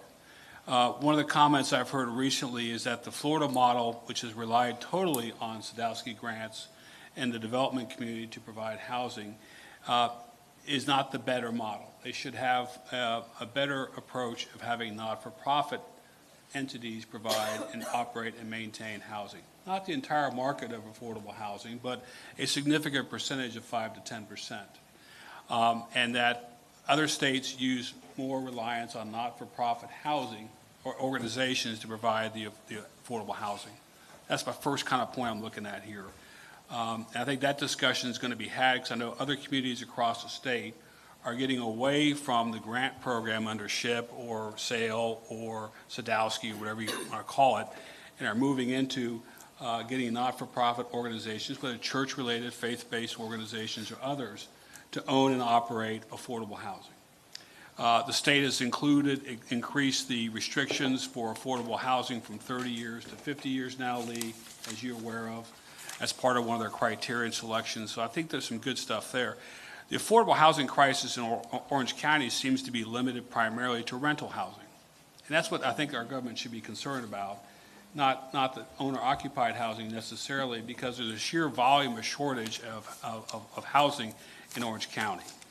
My experience in the past 3 years representing a county property appraiser reviewing tax challenges by private equity firms for multifamily development is eye-opening to see how much pure cash is generated from these apartments, and they're going out of our community back to New York or wherever these private equity guys are based. And so there has been a bit of an imbalance in the market, which we're seeing. But I think part of that goes back to what I discussed earlier, where the Florida method is maybe not the better method. Maybe they need to have more not-for-profit. With that said, I'm looking at this, and I don't see too many mandates to the county commission that would cause problems from a charter aspect. Basically, what Eric's saying is that make sure the trust fund stays. The county commission can't get rid of it, and there should be enough flexibility in the language to allow the board to deal with emerging trends and changes in the providing of rental affordable housing for its citizens. With that said, on paragraph C, I have a concern there, Mr. Attorney. There it says the trust fund shall be funded as directed by the Board of County Commission and may be comprised of the following sources. I don't like shalls and mays in the same sentence as a lawyer. And I would prefer the first shall maybe be a may, because I think right now with having a shall and a may there could cause a challenge to this later on by that. And so that's the only point I see that I want to bring up with this. Thank you. Thank you, Member Shower. Yeah, Tom's correct. I've been involved in affordable housing for, 15, 20 years and developed about 5,000 units. And I don't have any right now. I sold the package, but I'm in apartment building right now for not affordable. It was very difficult. We're looking at the new Live Local option because not in my backyard. The NIMSY issue is a very real issue in terms of finding land. And one of the things also that restricts the developers from providing, moderate low-income property is the urban-rural line. It's just a supply and demand. And when you got that line out there and developers can't go out further, what have you, and I understand the bus system and all that, but that would come with development. That puts everybody in the bubble, and then the prices go up because they can't get outside. So there's a number of factors that go into this whole situation.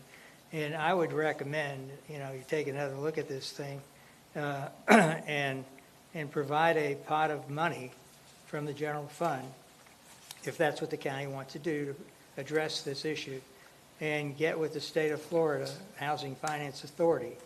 And they are the ones that have been doing this for 15, 20 years. There's a whole structure up there that analyzes who's going to get the money and who's going to do the most for the community. And if you provide, some funds to a developer, he finds a piece of property, he wants to do 30% or 40% activity, then he's got to prove to, and you give him $1 million from Orange County, because the amount of money it takes, $30 million, $40 million to do one deal. You're not going to get very far, but if you can stretch that $1 million from the county funds, and it becomes a point issue with the state of Florida.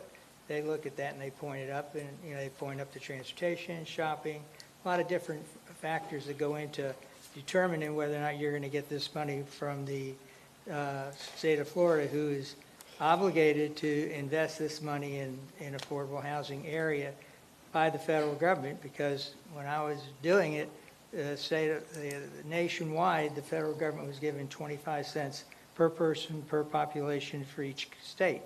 In Florida, get a bunch of money, and they're still getting a bunch of money, and they're building these all over the state, but we could get more points for the developer who wants to do it in Orange County by contributing funds to match his funds and the funds that he gets. We got, there's a number of places that you get your contributions from, the counties, the cities, the different issues that are involved in bundling your activity. And the state, they actually rate you on this, and then they select one out of, well, Dick probably knows, one out of, maybe there's probably well, when I was doing it, there's probably 15 or 20 projects statewide that were doing it. And now it's probably more because we had a bigger population and we're getting more money from the federal government. And that's coming through Tallahassee. And I'm not sure, the state of Florida does have a couple of programs that they're guaranteeing bond issues for the developer, to add to the bundling of funding for the project. And it's a very very competitive program. And but again, I've done, got two or three projects in Orange County, and I've done them, around the state also, because we couldn't find the land in Orange County, that would qualify for, they use just, for information, they use a Census Bureau outline so that you make sure that you put the money into low-income areas. And I'm not so sure that's a good idea, but that's what the program is. But I would get our housing authority local guy, Glazier. We hired him when I was there. In fact, he's been there quite a while, and he's knowledgeable about this. But I think it'd be better just to put a fund together that comes out of the general fund and not from the commercial properties and from the residential permits and stuff like that. That's already been being hit pretty hard already. They want to take it out of the general fund, and, that's fine, and make it available to, as a competition issue to put the money into a project in Orange County. It had to be in Orange County because it's Orange County money. Mr. Chairman? Thank you. We're going to. Let me, if I may, Mr. Chairman. Just 1 second. Member Staccato, and then Member DePatella. I just wanted to say, I support this. This is what I think we've tried in our committee was to form a structure of permanence. We have this in ordinances and stuff. This just guarantees that we continue. We're not tying the hands of anyone, as far as I can tell, on numbers. If the economy goes south like it did back in 2008, they don't have to fund it. We don't tie any numbers to this. We just say, you shall do this, but if it's a bad year, okay, we're going to fund it $1. I mean, literally, they could do that. So I think it gives them maximum flexibility, but it also establishes a starting line as a county that in our charter, we believe in housing, and this is where we're at. In 4 years, we might tweak it again. That's part of, I think this is a good start of a conversation that we need to have as a community for the long term. So this is a good place to start. Okay, we have Member Rishi and then Member De La Patilla, and then I'm going to ask that we close the discussion and try to get to a vote. Member Rishi. Thank you, Chair. I guess I'm going to be echoing a few of the things that Gene just said, but I was proud to serve on this committee as well, and I think that it's important to know that this is an important amendment. It's also not as big as you may think it is, right? It's important because this is one of the most, if not the most important issue that's facing our community, and this is a way to try to address that. But it's also not that big because this already exists. This fund already exists. All this is doing is, it is something that is a creature of ordinance. It is turning it into a creature of charter. And we're also not the first ones to do that, right? Brevard has done that. Broward has done that. Other places have done that. And it's really just up to the commission. We're letting the commission run with this, right? If the commission doesn't want to fund this by more than $1, like we said, they can do that. All this says is they shall fund it at some level. And it then, sets up a structure by which for them to consider it. But I think that perspective is important here. This is just expressing the importance of this issue to our community, but it's also not creating something new.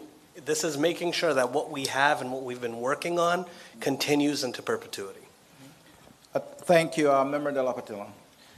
There's some historical information that I want to share with you. In 1998, then, I know Chair Hartage, you were on the county commission then, we had a huge problem in Orange County with school overcrowding. And they were building a lot of apartments, they were building a lot of homes, and the classrooms were full, schools were overcrowded, and then Mayor Mel Martinez adopted what is known as the Martinez Doctrine. Okay?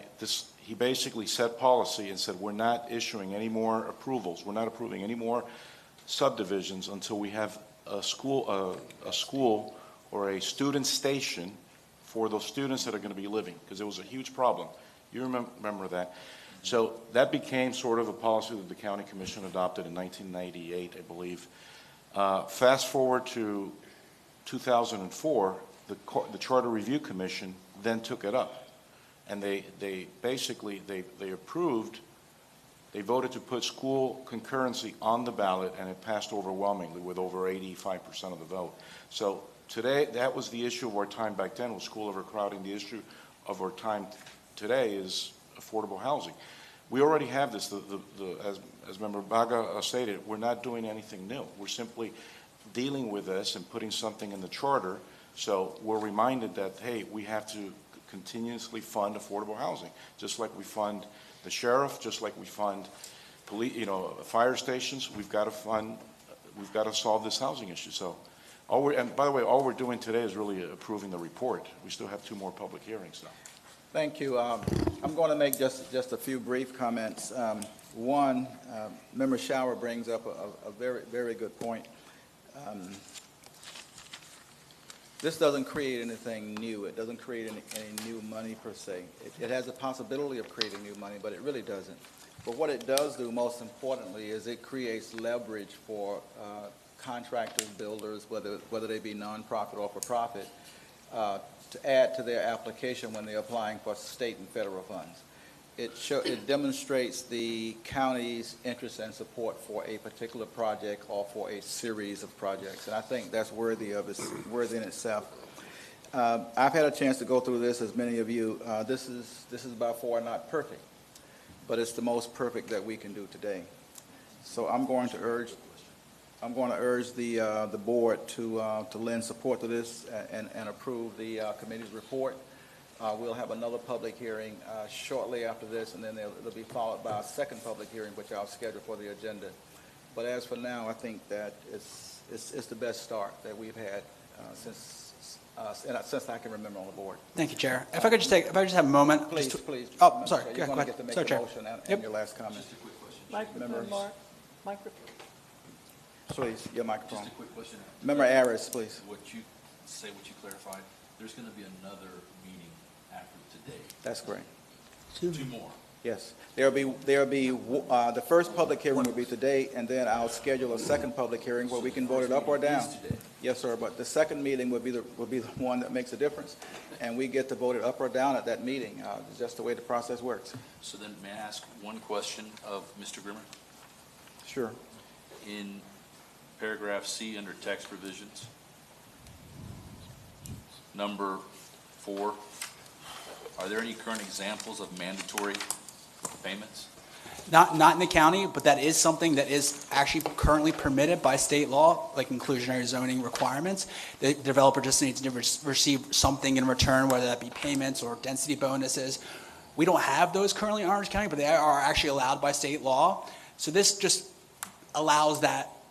If the county ever decides to implement that, again, this just says they can do it. They don't have to. We don't have it now, but we just didn't want anyone coming to try to say later, I'm sorry, this is not in the charter, so therefore you can't do this, because since we do have a list. And as a follow-up to that, it says not limited to fees from new commercial or residential developments. Is that not possible at the moment? It is. Just say it one more time. Is that, because you're saying including but not limited to fees from new commercial and residential developments? Well, right now, there are no, the county doesn't have any specific, they pay like impact fees and all sorts of fees when the new development, but there's nothing that goes directly to the Affordable Housing Trust Fund.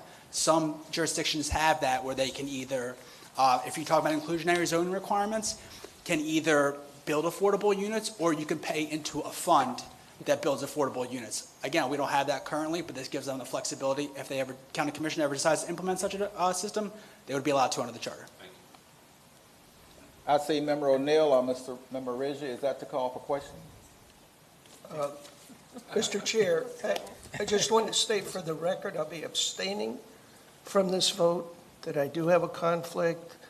I build affordable housing, and I will continue to abstain as I did in June and through all the committee meetings, and I have not commented one way or the other on this proposal, but for the record. Thank you. Is any further discussion? Chair, if I may, just address one thing. Yes, ma'am. We heard a lot about like, nonprofit providers versus for-profit affordable housing providers, and this charter amendment doesn't take a position on what's better one way or the other. But what I can say, as I mentioned earlier, when you're funding levels of affordable housing at the extremely low income level, like say like 30%, that, and Mr. Shower can correct me in his experience if that's wrong, if I'm about to say is wrong, but that is always going to require some sort of government assistance because it just cannot be, the developer, for-profit or nonprofit, cannot cover their costs based on a 30% AMI. So there will continue to be a need for government to fund housing for people who are extremely low income. Just one example, the Disney Attainable Housing proposal in District 1 is being put forward by a nonprofit, the Michaels organization, and is not taking any public money. But their income levels that are being associated with those units would be between 50% AMI and 100% AMI, with the majority of them being at the 80 to 100% AMI level. So no extremely low income units, because again, that would probably not be possible for the Michaels organization to build 30% AMI units without taking any government assistance. So as long as we believe and continue to provide housing for people who are extremely low income, we're going to need a government assistance program to get them there. Thank you, Member Shower, and then we'll end discussion. Yeah, I assume you're open to suggestions. Absolutely. In terms of changing this. I think you ought to eliminate the recommended revenue stream from residential and commercial and leave it up to the Board of County Commissioners to determine where they should get that money from. And this does everything, because you put all it of those in, are mays. You put it in the charter, you put it in the charter, and everybody hones in on that. You follow me? The developers, the residential developers, multifamily developers are already getting killed already. And so I would recommend leave it up to the county commission to make a determination where they want to get the money. And it's, that's pretty much what I've got to say about that. All right, thank you, Mr. Vice Chair. Thank you. Mr. Chair, I'd like to make a motion, if I may. Yep. Second. He's making a motion. I thought you were trying to bring it in for a landing. I was trying to help out there. I'd like to make a motion to. We'll now call on Member Grimmer for a motion. Thank you, sir. Make a motion to accept the report of the affordable housing, regarding the Affordable Housing Trust Fund Amendment from the Sustainable Growth and Charter Cleanup Committee. I'm going to second the motion. Second. And then look, this motion is made by Member Grimmer, seconded by Chair Hardage.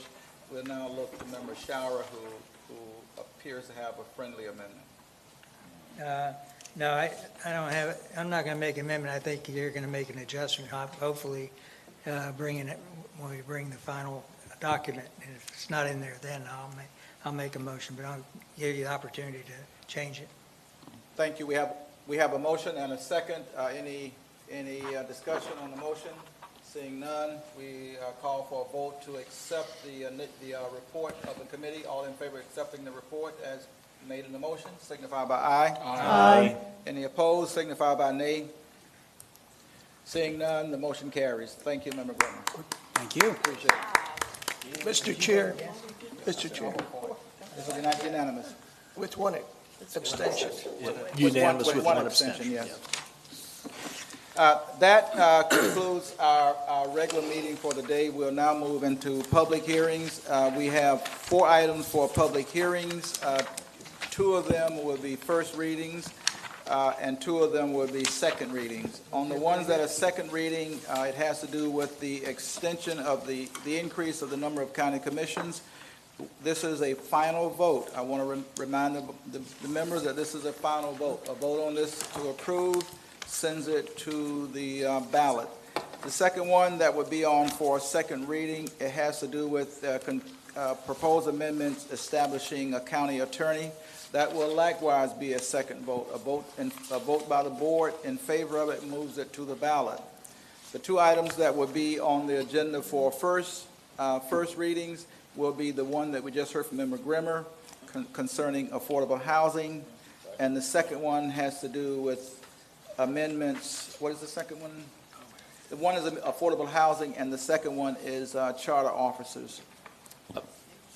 Chairman, The write-in for election officials. and Chairman, our order on the agenda is the first public hearing is for the write-in Correct. question. And the second one will be- is for affordable housing That that is you just correct. heard. That is correct. And those will both be first reading, first public hearings. And I will acknowledge for the public, both those in the room here in the chambers and those that are online, is that all 4 of these have been posted as public hearings based on Orange County's requirements for public hearing notices. So if any of the public had chosen to be here, they were, of course welcome. We'll now open the meeting up, assuming that no one wants a break. Are we okay to continue straight through? Yes. Okay, thank you. We'll open the floor for the first of 2 public hearings. This is the Charter Governmental Structures Committee, consideration of the proposed amendment concerning write-in candidates. We'll open it for public hearing, comments from the public first. Do we have any cards? Chair, we have no public comment at this time. Is there anyone in the public who did not complete a card who would like to speak? Please come to the podium, give us your name. Please, give us your name and your address, and you have 3 minutes.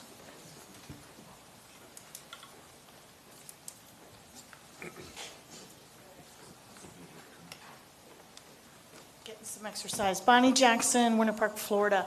I was listening to the comments about the write-in candidate issue, and I would urge caution. It sounds like you're putting the finger on the scale. I understand that the concerns about a write-in candidate not being a legitimate candidate, but how do you know that? I mean, experience says oftentimes they are the bit of the spoiler, right? They're not going to win.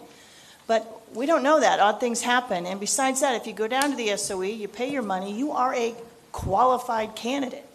So are you changing the definition of qualified? I don't think so. So I think that might be setting up for a legal challenge by a candidate down the road. So I think it's a really bad idea. That's just one opinion, but I would like you to consider that. Because if you're a write-in candidate, you've paid your fee, you put your name at the SOE, you're qualified. How can you say they're not? So anyway, that's just my concern. Thanks. Thank you. Any further concerns from the public? Please come forward. State your name and your address, and you have 3 minutes. Samuel Vilches, Santiago, 6063 Arbor Watch Loop, Orlando, Florida, 32829. Just wanted to express my support for the amendment as proposed. I think we've seen several times, not only here in Orange County, but also across the state, how the writing loophole has been utilized to put in ghost candidates and leave out the public from making a decision on who they want represented. I mean, we've seen it at the state level. We saw it in South Florida, where they basically had a candidate with the same last name as the incumbent that ended up taking 4% for a state Senate race. We saw it here in Central Florida, in Senate District 10, just a couple of years ago. They also added write-in candidate. Nobody knew who they were, and they got 4%, and that ended up being the difference. And quite honestly, we saw it here in Orange County in 2020. In District 1, there was a write-in candidate that was just added there to close the primary and make sure that, it was on the August ballot and not in November. And that was a huge issue because there were connections between a former commissioner and the person and the person who was the writing candidate never campaigned. So it is a clear issue in which those in the political machines putting their 2 cents, putting their writing candidate to close and shut down the public from making their determination. If a writing candidate is a strong candidate, then they should be able to go to the November election, make their case, and get elected. Thank you. Is there anyone else from the public who would like to have comments? Seeing none, we'll close this part of the public hearing, and we're open for discussion from the board, and then we'll entertain a motion. We have Member O'Neill, and then Member Prophet, and Member De La Patilla, or Weinsberg. Which Me. Member Weinsberg. Mr. Chair, in reference to one of the public comments about this not being fair to write-in candidates, I believe one of our esteemed colleagues down at the right side of this dais brought out that this is actually to the benefit of a write-in candidate, because instead of getting knocked out in the August primary, they move on to the general election. So if the concern is if a write-in candidate's going to get somehow discriminated against by this, no, it's not. They would move to the general election. They're just not knocked out in the August primary. Thank you, Mr. Chair. Thank you, Member Prophet. My comment was similar, just that, can you hear me? That the write-in candidate, there's absolutely no disadvantage. It just, if there's 3 or more candidates that are going to be in a closed primary, then the write-in person can still be on the ballot for the primary. If there's only 2 people in a write-in, then they're all going to November. So there is absolutely no disadvantage or harm to a write-in client, to a write-in candidate. Cancel me. Member Weinsberg says ditto. Actually, I appreciate that. Any further discussion? Seeing none, we'll look for a motion from the chair. I'm the chair. Mr. Chair De La Patilla. At this time, I would move that we support the write-in candidate effect on the timing of charter office elections. I'm going to read the proposed amendment. We're proposing amending the Orange County Charter to provide that in elections for charter offices, currently the county mayor and the 6 county commissioners, write-in candidates shall not count toward the number of qualified candidates, 3 or more, necessary to trigger an election at the August primary. We have a motion. Second. Second goes to Member O'Neill, and I will add that it was Member O'Neill that brought this issue before the board, Member O'Neill and Member Staccato, so we appreciate that. Thanks, guys. We have a motion and a second. All in favor, any discussion on the motion? Seeing none, we'll call for a vote on the motion. All in favor signify by aye. Aye. Any opposed by nay? Seeing none, the motion carries unanimously. Thank you, member. We appreciate it. That will automatically move to a future agenda where we'll have the second reading and a second vote and a second comments from the public. We'll now go to the Sustainable Growth Charter Cleanup Committee, which is Member Grimmer, and it will be the first public hearing on an amendment to include the Affordable Housing Trust Fund in the charter. We'll look for first a motion and then a second, and then we'll have discussion. Chair? I'm sorry.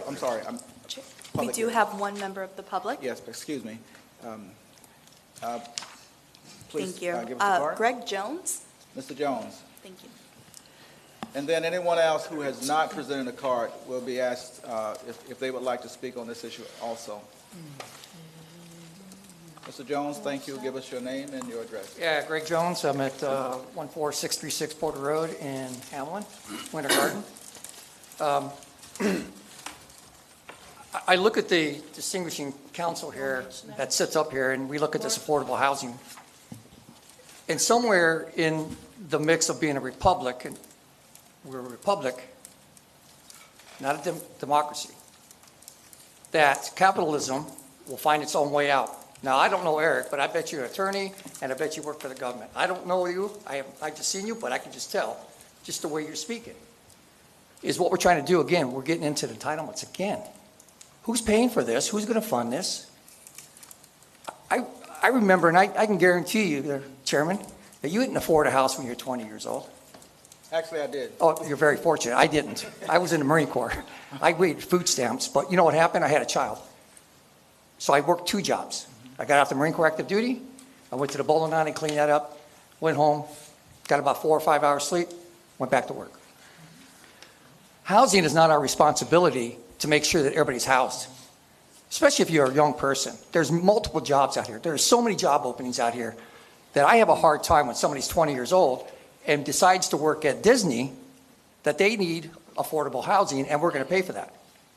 I'm sorry. I went in the Marine Corps. I rated food stamps. My housing was I remember this distinctly, $350 a month. My whole take-home pay was $800. Now, I had to figure out how I was going to pay my truck payment, my insurance, my food, everything else, clothing, military stuff. The time is we're getting, good times make for weak men, and hard times make for strong men. And what we're doing now is that we are cuddling all these kids to say that if you're 22 years old and you work at Disney, we're going to put you in a house and you're only have to work 40 hours and not require the corporation to buck up. If you don't like the job, guess what? Move on. I am not here to take care of 20-year-olds. I'm not now. 65 years or disability, I'm all for it. Put me in there. I will go cut their grass for them. But we are not here to babysit these kids and sit them out there and then say, I want you to pay for my housing, and then all of a sudden I want to pay for my electricity, and I want you to, you know what, I want buses because I don't want to buy a car, and I don't want to pay for insurance. This is what's happening in our society. And shame on us. We are adults. We are the parent in the room. We make the decisions that they might not like. Guess what? Move to another state that you might think is cheaper. And we're not here to pay the developers to build all these houses so they can make money on our backs either. And then refund them all the compact fee, the fees that they have. We're on the wrong side of history here, folks. And we're allowing our people that are young to get weaker and weaker by the year. Thank you. Thank you for those comments. Just for clarity, as a student at the University of Florida in Gainesville, I purchased my first home and have owned a home since the 70s. And damn well proud of it. Chair, we do have another speaker card that has been speaker filled card, out. and anyone else in the public that would like to speak. Certainly. Nelson Betancourt. Lined up on Do I have to tell you where I live again? Makes it easy for the clerk. All right, 5350 East Scaly Street, Orlando, Florida, 32812. I forgot my zip code. Anyway, I fully support this initiative of putting this thing on the charter. I think we should begin to lay the groundwork for trusting citizens, and ultimately, by doing this, we are telling citizens that they need to be responsible. That is not just the responsibility of 5 or 6 or 7 people that have been elected to make this thing go right. We as citizens have to be taught. We have to understand. We have to be involved in the process if we're going to develop any kind of citizenship muscle. And so the more I think that we put things for citizens and make them understand that this is actually for the betterment, not only for them and the whole community, but also for the prosperity of the country and the community as a whole. I think it's important. I think we're being short-sighted when we say, well, we don't need this. It's like we're only looking at what's in front of us. We're not looking at the future. And it seems like we really need to take a look at the future because, the present is a drag, It's not meeting the needs of people. The economy is not doing that great, People are suffering left and right. So the present moment is not the normal that's present now. There's no way to judge what we should be doing. I think if we have any kind of vision, we look at the future, but we need to make sure that citizens become more involved, more knowledgeable. They have more control of situations, because that's really what power is. That's really what power is. And if we're going to continue to be a strong nation and a strong community, is the development of citizens that I think is going to make the difference. Thank you. Thank you. Please, next. The next speaker I have is Samuel Vilches. Please give us your name and your address, please. Samuel Vilches, Santiago, 6063 Arbor Watch Loop, Orlando, Florida, 32829. And I thought I wouldn't have to speak on this issue, but I'd like the record to reflect that the average person who needs affordable housing in this county is not a 20-year-old. The person who needs affordable housing in this county is a teacher who's literally teaching the next generation of people in this county. It is a firefighter. It is a police officer. It is our veterans. It is the person who works at Disney and has 3 kids and is in their 50s. That is the reality that we're facing here in Orange County and across the state. There's a clear affordable housing crisis. And to minimize the issue, to say it's just a bunch of 20-year-olds, it does a disservice to our community. So thank you. Thank you. Please, Court. Next speaker is Reed McCoy. Give us your name and your address, please. Yes, sir. Reed McCoy, 1431 Bahia Avenue. I didn't think I was going to speak on this issue, but this is my industry. So I've been in property management for 20 years. I had my first single-family house I inherited when I was 15. So I've been dealing with Section 8 affordable housing individuals since I was 15 years old. It is, like the gentleman said, it is not people 20 years old working from Disney. This should be passed as it's presented. We are always going to have an affordable housing problem till we are gone and we meet Jesus. The world is changing. Some people said, I was in the Army, thank you for your service. I got a house in the 70s. Yeah, when they were about $25,000, $60,000. The average house today in a decent neighborhood in Orange County is almost $400,000. The average person cannot afford that. We don't even talk about home ownership in this issue. The Orange County government, yes, right now, like the gentleman said, they are for affordable housing. But another commission, hopefully 9, may not be for affordable housing. I'm a Republican too, but we cannot allow people to be in tents. We cannot allow people to sleep under bridges. Yes, it's sad that people cannot afford, and sometimes their lifestyle choices. But you can work 3 jobs and still not make enough in Orange County to have affordable housing in a decent neighborhood, even in the worst neighborhoods. The average rent right now for a single-family house, the ones that I have going for, are over $2,000. A cop making $55,000 can still barely afford that. They have to do detail work to make a little bit more. So let's not get lost in the minutia about politics. This is about people. And we have a responsibility for the commonwealth of everyone in Orange County, whether we're Democrat or Republican, that we should put affordable housing to the forefront. This doesn't go further enough. Well, eventually the county commission will get there, because non-for-profits should be in the discussion, because the profit motive is the real problem why we still have issues with affordable housing. But vote this through. Pass this through. Let us get to the last reading, but please vote yes on this. Thank you. Thank you. Are there any additional cards? That was the last speaker card. Is there anyone else in the public who would like to speak who has not had an opportunity to speak? Seeing none, we'll close this part of the public hearing, and we have a motion and a second. Any further discussions on the motion? Do you need the motion to be repeated? Chair, there's no motion on the floor. We haven't made the motion. We have to do the public hearing first. Okay, so I'm still lost in the first? I can make that motion for you, Chair, absolutely. Okay, thank you.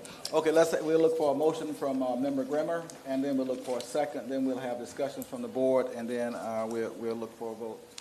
Now, this is the first of two public hearings, so if we pass this, it will still go forward to a second public hearing, and the public will get a second option, and so will the board.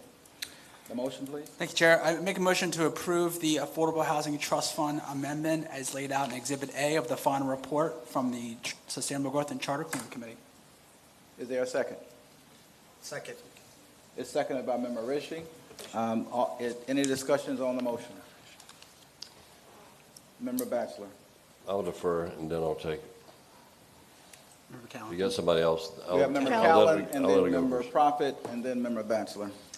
I make a motion to amend that the word "shall" be removed from the first line of paragraph C and be replaced by the word "may." Is that a friendly amendment? Is there a second for the amendment first? Wait, sorry, can you say it? We have a second by Vice Chair Shara. The motion for an amendment has priority over the primary motion. Is there any discussion on the motion for the amendment? Chairman. Just a comment if there wasn't going to be any member discussion. So that line, the motion is to change the line, "The trust fund shall be funded as directed by the Board of County Commissioners," to read, "The trust fund may be funded as directed by the Board of County Commissioners." That is a motion. Yes. And that is a second. Okay.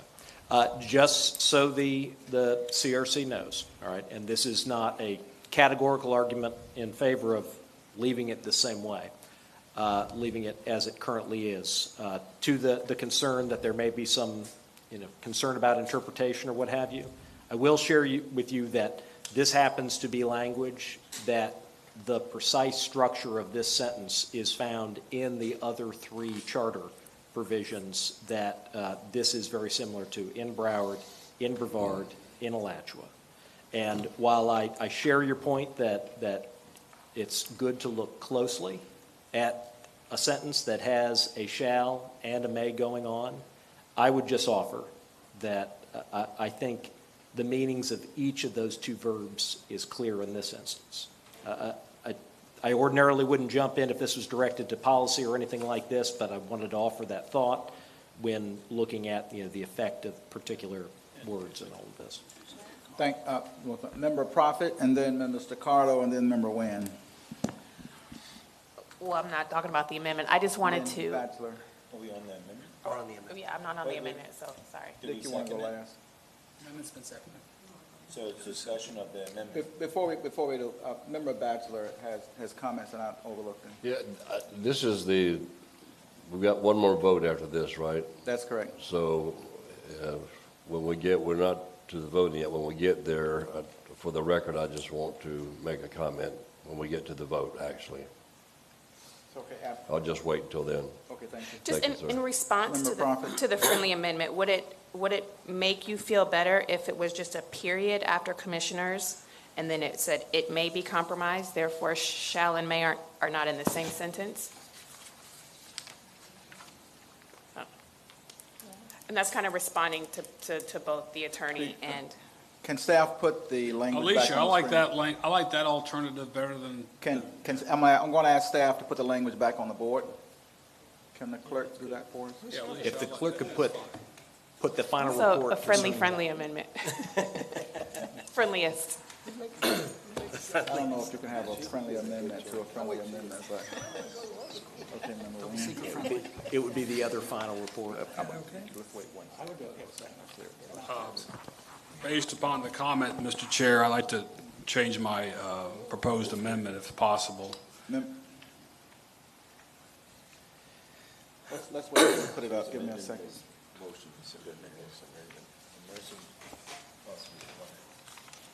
Member Prophet, will you make your recommendation based on what's on the screen so that the public can see as well as myself? Sure, I'm reading section 713, subsection C. Revenue sources, the trust fund shall be funded as directed by the Board of County Commissioners, period. New sentence, it may be comprised of the following sources. I think that's pretty clear. Chair, I'd be Can I open make to that one- amendment. Okay. Can I make one I'll minor withdraw my suggestion? amendment. The amendment withdrawn, the second, who was the seconder? Wait, the Can attorney can I has make to. one suggestion? Yes. Pronouns are dangerous. Okay. Can I suggest it just stated, as you stated, the trust fund shall be funded as directed by the Board of County Commissioners, period.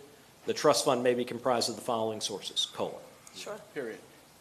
Who was the second on the motion? Vice Chair Shira. No, Vice Chair Shira. The amendment. Vice Chair Shira. Vice Chair Shira was the second. Is the second withdrawn? Yes. Okay. The second is withdrawn. We're now open for a new motion, and Member Prophet, would you like to make a motion? Yes, I'd make a motion to change section 713 subsection C to revenue sources. The trust fund shall be funded as directed by the Board of County Commissioners, period.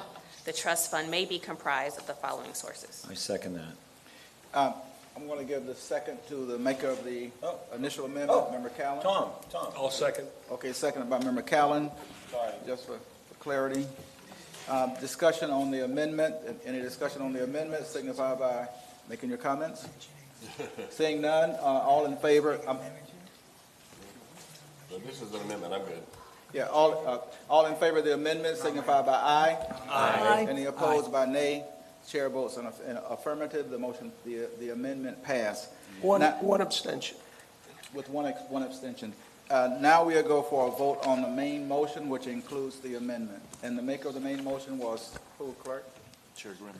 It was Chair Grimer, And the seconder was Member Baga. Member Baga. Okay, any discussion on the primary motion as amended? Call the question. Question has been called. All in favor of the question signify by aye. Aye. Question is called. We now go for a No, vote. I'm voting nay. On the question? We're only voting Is it on on the the question. question of the? Just to the stop initial debate. question? You want to talk? So the motion is to call the question? Yes. Okay. The motion to call for question is passed. Now for a vote on the main motion. Okay. All in favor of the main motion, please signify by aye. Aye. I got confused, I'm sorry. Okay, no, question has been called. We accepted the question. And I misspoke, I wanted to vote yes on accepting the question. Sorry. Okay, Member Batchelor had asked to speak before we call for question. So if the board is not in objection, the rule is if question is called and there's a vote on, then there's immediate vote on question. And then once question is called, there's no further debate. So we understand the rules. But if you can give the chair just a little bit of leeway on this, we'll let Mr. Batchelor make his comments outside of the rules. Is anyone in objection to that? Okay, please, Mr. Batchelor. With my support of a yes vote to get to where we need for a second hearing, it gives me time to talk to a number of people who do public housing. First of all, I grew up in public housing. I lived in Reeves Terrace on South Street as a kid. And then when I joined the Marine Corps, they gave me affordable housing, but I didn't like it in Vietnam anyway. So their affordable housing I didn't care too much about, but I supported it. I sit on the Orlando Housing Authority for many years. I'm on the Homeless Assistance Services Network. I know a lot about housing and affordable housing and that kind of thing. So, but I would really want the time to talk to a number of people for the next final hearing. So my vote would be yes to get it beyond here.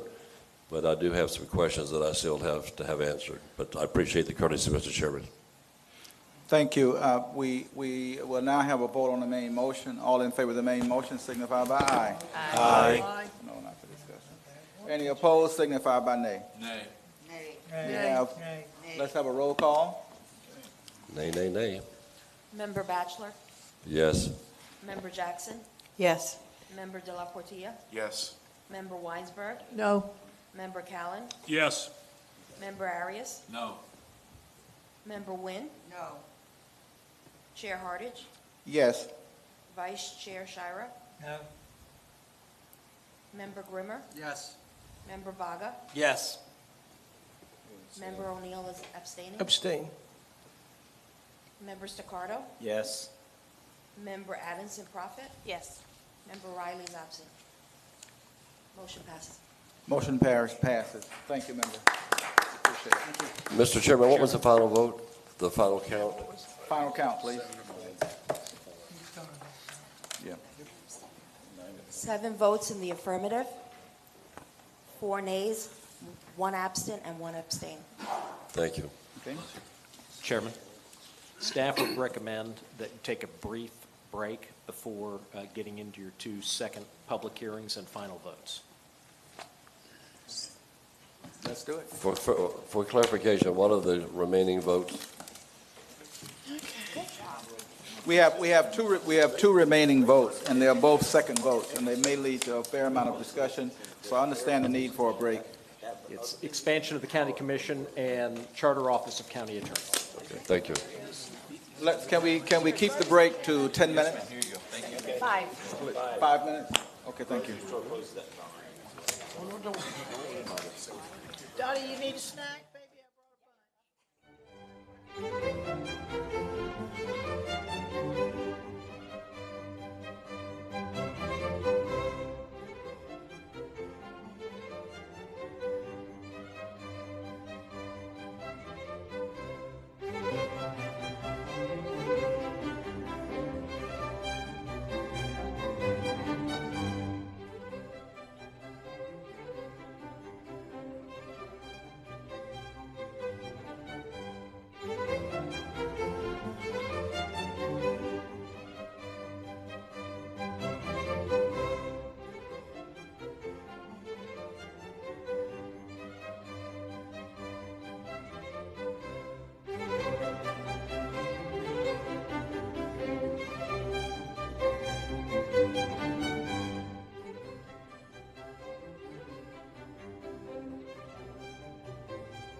Thank you. Recess is over. The meeting is now back in order. We have two additional public hearings. These are second public hearings. A vote on each of these will move them to the ballot. The votes will be to approve it on the second reading and pass it to the ballot, to disapprove it and remove it from the agenda, not going to the ballot, or to accept the motion with changes, which would then be made at the dais if possible. So we're going to first have the Governmental Structures Committee consideration of the proposed amendment to increase the number of county commissioners by 2. The chairman of that committee was Chairman Della Patilla. We'll ask Chairman Della Patilla for a brief presentation on that, and then we'll ask for discussions, open public hearings, and the public will come forward, state their name and their address, and they'll have 3 minutes to speak. Following that, we will have a motion from the board and discussions on the issue, and then a vote. Any questions about the process? Staff? Chair, before we begin with the next public hearing, could the clerk make a correction on the record? Yes. Madam Clerk, apparently there was an error in the count of the roll call, so we're going to correct that. Madam Clerk, will you correct Just the- as a point of clarification regarding the vote for affordable housing, the yes votes were 9, not 7 as previously stated. So we had 9 yes votes, 4 nay votes, 1 abstain, One and 1 abstention. absent. Thank you. So recorded in the record. 9, 4, and 1. Yes. Staff, any further? That's all. Thank you, Chair. Thank you. We're now open for the second public hearing on governmental structure. We have a presentation from the chair. Thank Member you, Della Mr. Chairman. Patilla. Thank you, Mr. Chairman. This is the second public hearing on the proposed expansion of the county commission by 2 districts in 2026. I'm going to go through this quickly. I've got one new slide with some information that I asked the county to prepare. Our members who have been very committed, we started meeting in May 31st of 2023. We've had a total of 16 meetings on 7 various subjects. They include the expansion of the county commission and the county attorney and the charter and the nonpartisan elections. Those are 3 of the items that we recommended to be brought forth with for a vote of support. These are all the guests that we've had. The history, go back 1988, the voters approved expanding the county commission from 5 to 6 districts, creating the current form of government that we have today. Back then, the population was 621,000. Today, the population exceeds 1.5 million. It's estimated to be at 1.8 million by 2030, and each county commissioner represents 250,000 people today versus 104,000 in 1988. These are the estimated costs which have been verified by the county comptroller. It's a total of one-time costs at $2.4 million. It includes retrofitting the first floor, the dais here, and the 5th floor to add 2 more offices, redistricting costs of $100,000, implementation of the new districts at $594,000, and then the recurring annual cost each year at $1.2 million. As I stated before, we've looked at the total budget in 1988, the general fund revenue, which funds salaries and it funds personnel, funds police, fire, was at $116 million. Today has grown 8 times that amount to $942 million.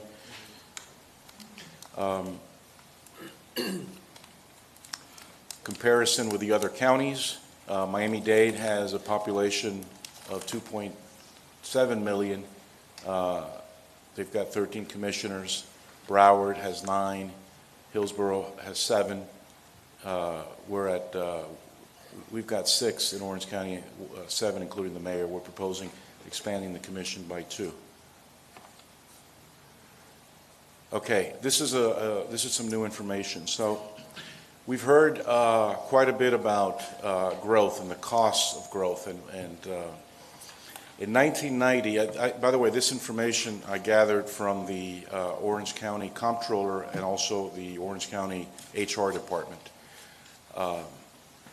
In 1990, we had a total of 4,693 Orange County positions. These were people that work for Orange County government, employed directly by the county. In addition, there was an extra 2,045 people that work for the various constitutional offices. But the number to really look at here is a 4,693, because those are the Orange County BCC positions under the jurisdiction of Orange County government. Look how much our county, the number of employees have grown. So arguments have been made that, we don't need to expand. We have, cost and all that. Government is growing. It's growing in response to the population. And as our population has grown, we've seen the growth, it's tripled, almost tripled. We've also had needs to increase the size of our county government. So today, those same 6 commissioners now manage 8,100 people. So that's the number of employees have grown by 75%. And you still have the same number of county commissioners. So it's not a partisan issue. It's not it's not a Republican Party issue. It's not a Democrat Party issue. We're all residents of Orange County. The issues that the Orange County Commission deals with are growth management issues, transportation, housing, and the commissioners manage the county. 6 commissioners manage 8,100 people in this county. They used to manage 4,600 people. So, and that growth is paid for by the increase in taxes. There's one thing that's been constant. We've had Democrat mayors and we've had Republican mayors since 1990. We have not raised the millage rate. The tax rate has not been raised in Orange County in over 30 years. I think Member Shira, who sat on the commission since I think 76 and through the mid-80s, can attest. We don't need to increase the taxes because of the growth. Growth pays for itself. When you're adding hotels, when you're adding theme parks, housing projects to serve the growth, we're adding to our tax base. That's why even during the pandemic, in 2020, we had general fund revenue of $744 million. We shut the county down. For almost a year, people did not come here. We had the biggest drop in tourist development tax in history. Yet, in 3 years, we've seen our general revenue fund increase by $200 million. We haven't raised the taxes. It's simply growth. Growth absorbs the added cost. It's a growth management issue. So the actions that we've taken before, our committee voted 8-0 to approve the first report. Then we met again, and we voted 7-1. Member Nguyen voted no to approve the ballot language prepared by the attorney. On March 18th, I made this presentation on March 18th. We voted 12-3 to accept our final report. That triggered the first meeting, the first hearing. We voted 10-1 to advance this to tonight, the second hearing. So this is where we're at today. The timeline, as I explained before, essentially if it's approved today, it goes onto the ballot. This is the last vote. It goes to the ballot. If it passes the voters in 2025, the county will appoint a redistricting advisory committee, and that committee will work with the supervisor of elections and county staff to draw 8 new districts based on the population. New district maps must be approved by the BCC in time for the 2026 elections. There'll be an election in August of 2026. If somebody gets elected, if there's there's a write-in candidate, it goes into November of 2026. But regardless, we're going to elect 2 commissioners in 2026. One commissioner will serve for 2 years and have to run again, and the other commissioner will serve for 4 years. So that's the recommended action. I will sit down and wait for the... No, please, in case there are questions from the board. I just want to add that on April the 1st, the vote was 10-1, and I was that one vote.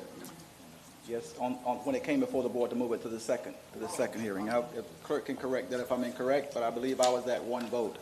And the question is, why would you vote not support expanding the county commission? That becomes the question. Why would you not support that? Just on the numbers by themselves and the numbers presented by the chair, with all due respect, great presentation, great committee, a lot of good work on this committee, a lot of great presentations and everything. So everything was excellent with the presentation and the development. But the numbers on the population compared to the other large counties just barely meet the standards. And I don't remember the exact number, but I want to say that we are actually below some of those. Secondly, when we present the budget report makes it appear as if the county is sitting on $6 billion and not doing crap with it. That's not true. We have $6 billion, and the operating budget is a little less than $1 billion, but that doesn't include reserves, project allocations, projects on the board, or any of that. The county doesn't have $6 billion that they're just sitting on. That's just not the way county government works. I don't know what that exact number is, but I do know Mr. Chairman, wait, let me correct. I have never said that the county is sitting on $6 billion. I'm saying this myself. I'm not making statements for you. The numbers that I'm looking at are the Mr. general Della Patilla, revenue. I'm going to give you a chance to have your rebuttal. I always do that. It's been our policy. But the county doesn't have that kind of money. Voting on this would also be an expansion of county government at a time when our voters are under tremendous pressure to just run their family lives. It's just something that I don't think that we should be doing. I understand the merits of this. The county is growing, but I think this is an issue for future boards, future commissions. Commissioners, as a rule, are not managing the county on our structure. We would have to change our structure for commissioners to be managing Orange County. That's just not what commissioners do. Commissioners are also, even though we do a lot of social work, we do a lot of things in the community to make things happen, but managing the county is not a responsibility of an individual commissioner. We're policymakers, decision makers, and 4 votes beat the rest of them. So the goal is, if the goal is to do this because of growth, I don't see the numbers there. I just don't see the reason to allocate $2 or $3 million to do this. I still could not support it. I don't know what the other board members would do, but I just think that it's this inappropriate time for us to be expanding the budget and expanding the number of county commissioners, and to look at the finite numbers of what it takes to redo this building and to bring commissioners on. Those numbers always grow. I know because as a sitting commissioner, my office was the first commissioner to hire 1 separate staff person. That was in 2012 or something. Now commissioners have 3.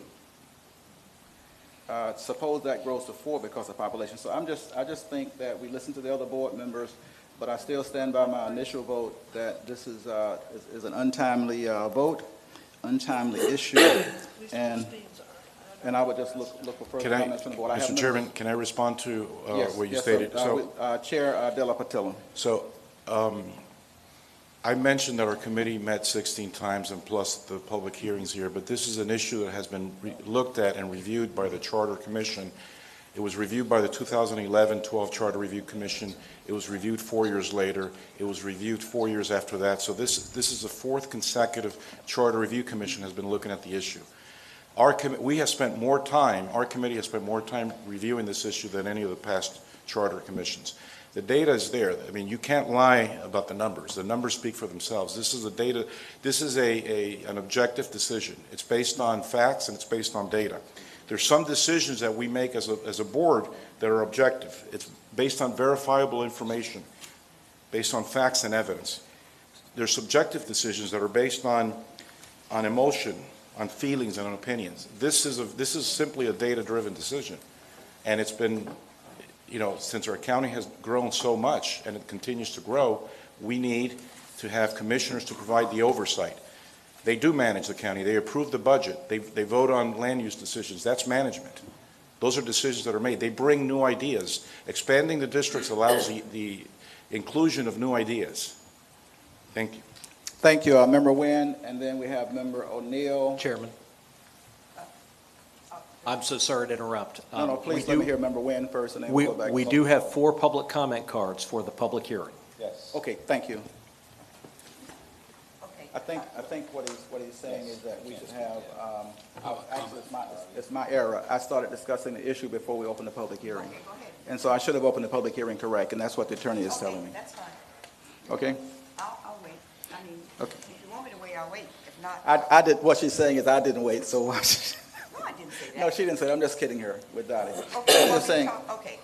let's have, can we, legal, I did this without opening the public hearing. I think I should open the public hearing before I have other comments from the board. I'd recommend going ahead and proceeding with the public hearing and then Yes, bring sir. it back to the dais to maintain regular That was my order. Yes, sir. recommendation. And then I'll come back to Member Nguyen first, and then we go to the rest of the members on the dais. We have cards for the public hearing. Yes, Chair. Thank you. The first member of the public is Scott Boyd. Mr. Boyd, please state your name and your address, please.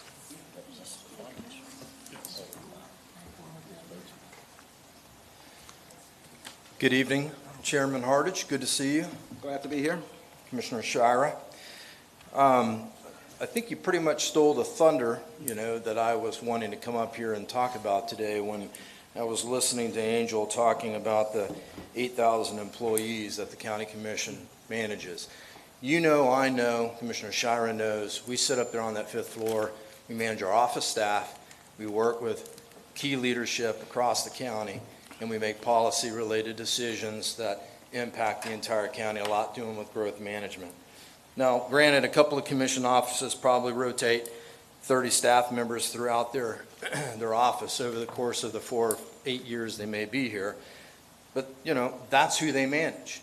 We don't specifically go out and tell people what they need to do as far as at the convention center, Public Works.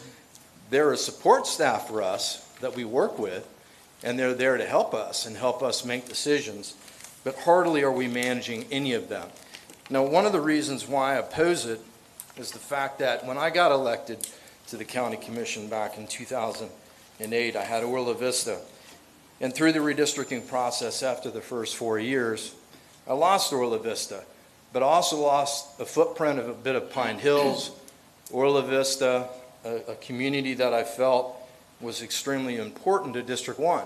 But because of the population growth that we saw, the districts shrunk to some degree. In population, we still remain strong, but the district that I represented had shifted. And I think if you're going to go ahead and put 2 additional county commissioners on a board who are just going to be managing their office staff and micromanage smaller areas of the county, they're going to lose that footprint, right? Where they're going to be able to be in tune with what's going on with the community versus like what they have today, right? I mean, today, I think in District 1, they may have a shuttle bus, a neighbor link, maybe an express bus route. I mean, but they really aren't truly engaged in what's going on in, say, Pine Hills and some of the other communities that we used to overlap. And so I oppose putting 2 extra commissioners on there. I mean, despite the fact that you're going to increase the budget $3 million, I guess, a year, or maybe the impact this first year is $2 million.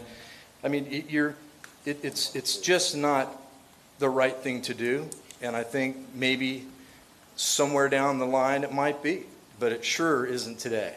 Thank you. Thank you. The next card, please. The next speaker is Reed McCoy.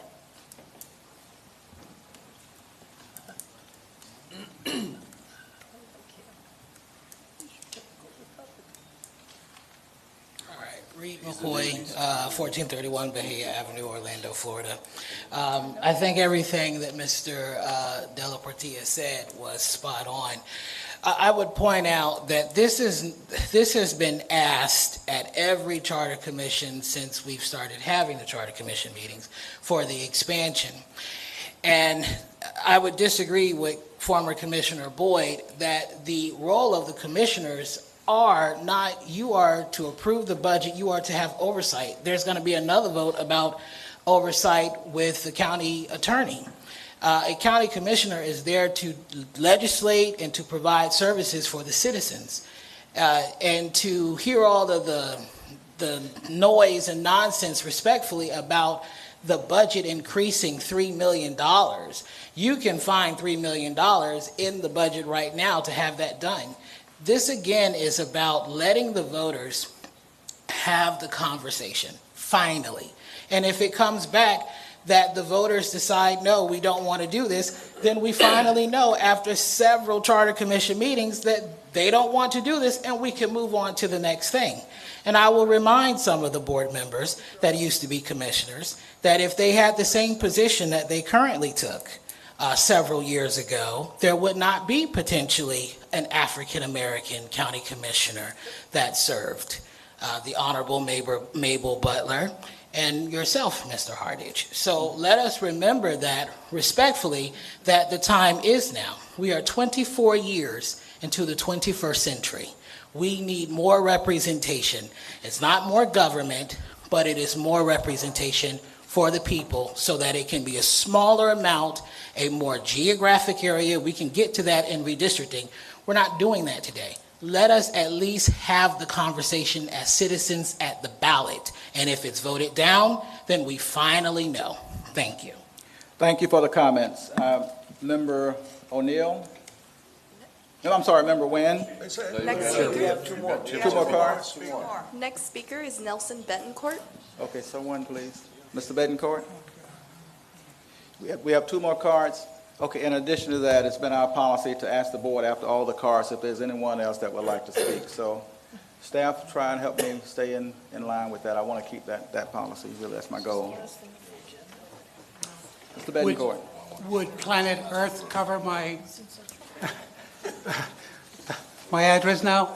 I wouldn't miss this vote for a box of biscuits. This is really important. So, first of all, I want to commend this committee that worked so tirelessly and so intelligently to put this thing together. This CRC has the guts, the foresight, and intelligence to put this forward to the voters. That's what's important. The other ones have not done it, but this group has done it.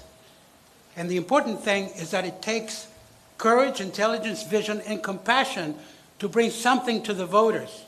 Because how often do politicians hold on to things that really should, by all rights, belong to the voters? Because they need to take responsibility too. So kicking the can down the road is not an option if you are about to if you care about the future of this community. It's not an option. Give the voters a chance to have their say and their will. And that will create trust. And if there's one thing that keeps coming up in all these discussions is that the citizens don't trust the government. Why? Because you don't give them enough opportunity to become engaged, to make decisions. Just like the parents that don't let the children make decisions, even at a younger age, okay? We need to give them an opportunity. We don't give them that opportunity. And then we find ourselves thinking, well, they don't vote. They don't show up to vote. It's nonsense. Give people an opportunity to be engaged and take responsibility.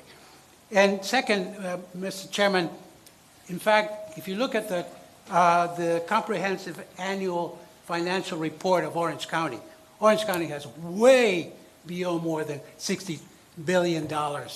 If you look at if you look at the CAFR, it's over $250 billion. That's the wealth of the county. It's not the annual budget that we're talking about. Thank you. Thank you. The next card, please. Chair, final speaker is Mark Bender. Good evening. Thank you. I want to echo again, I was at every one of your meetings, and you did a fantastic job, and as well as the committee members, doing that. And I just wanted to, I'm not going to repeat what I've said before, but I just wanted to make you think of some different numbers. As I spoke last time, if you take away the municipalities have about 525,000 residents. That leaves about 975,000 in Orange County. that are not represented. If you take away, I looked at the census, there is 243,000 children under the age of 18 in Orange County.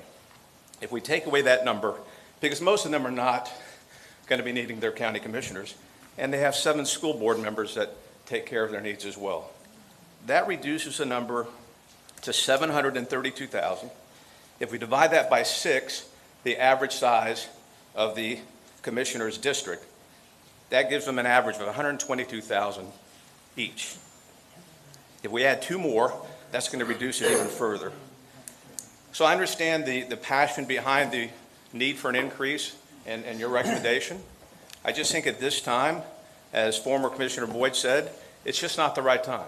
And as Chair Hardage said, we just don't need to have this additional expense because we really don't need 2 more commissioners because the numbers just don't add up. Thank you for your time. Thank you. It's been our policy that even if you have not completed a card, if there's anyone else in the audience that would like to speak on this subject, please, you're welcome. Seeing none, we will close this part of 1, please. Give us your name and your address, please. Chris Messina, Winter Park. I would just like to ask the Board of County Commissioners to consider the great wisdom that Chairman Hardage has shown in terms of his consideration of, is this the right time? Right now, people are hurting across the county. I ran for public office. I talked to an enormous number of people across the county. No one asked me, can we expand the government? No one. Thank you. Thank you. That will close this part of the public hearing. We'll now look for, can we get a motion and a discussion? You need a motion? The motion will go to the chair Okay. of the committee.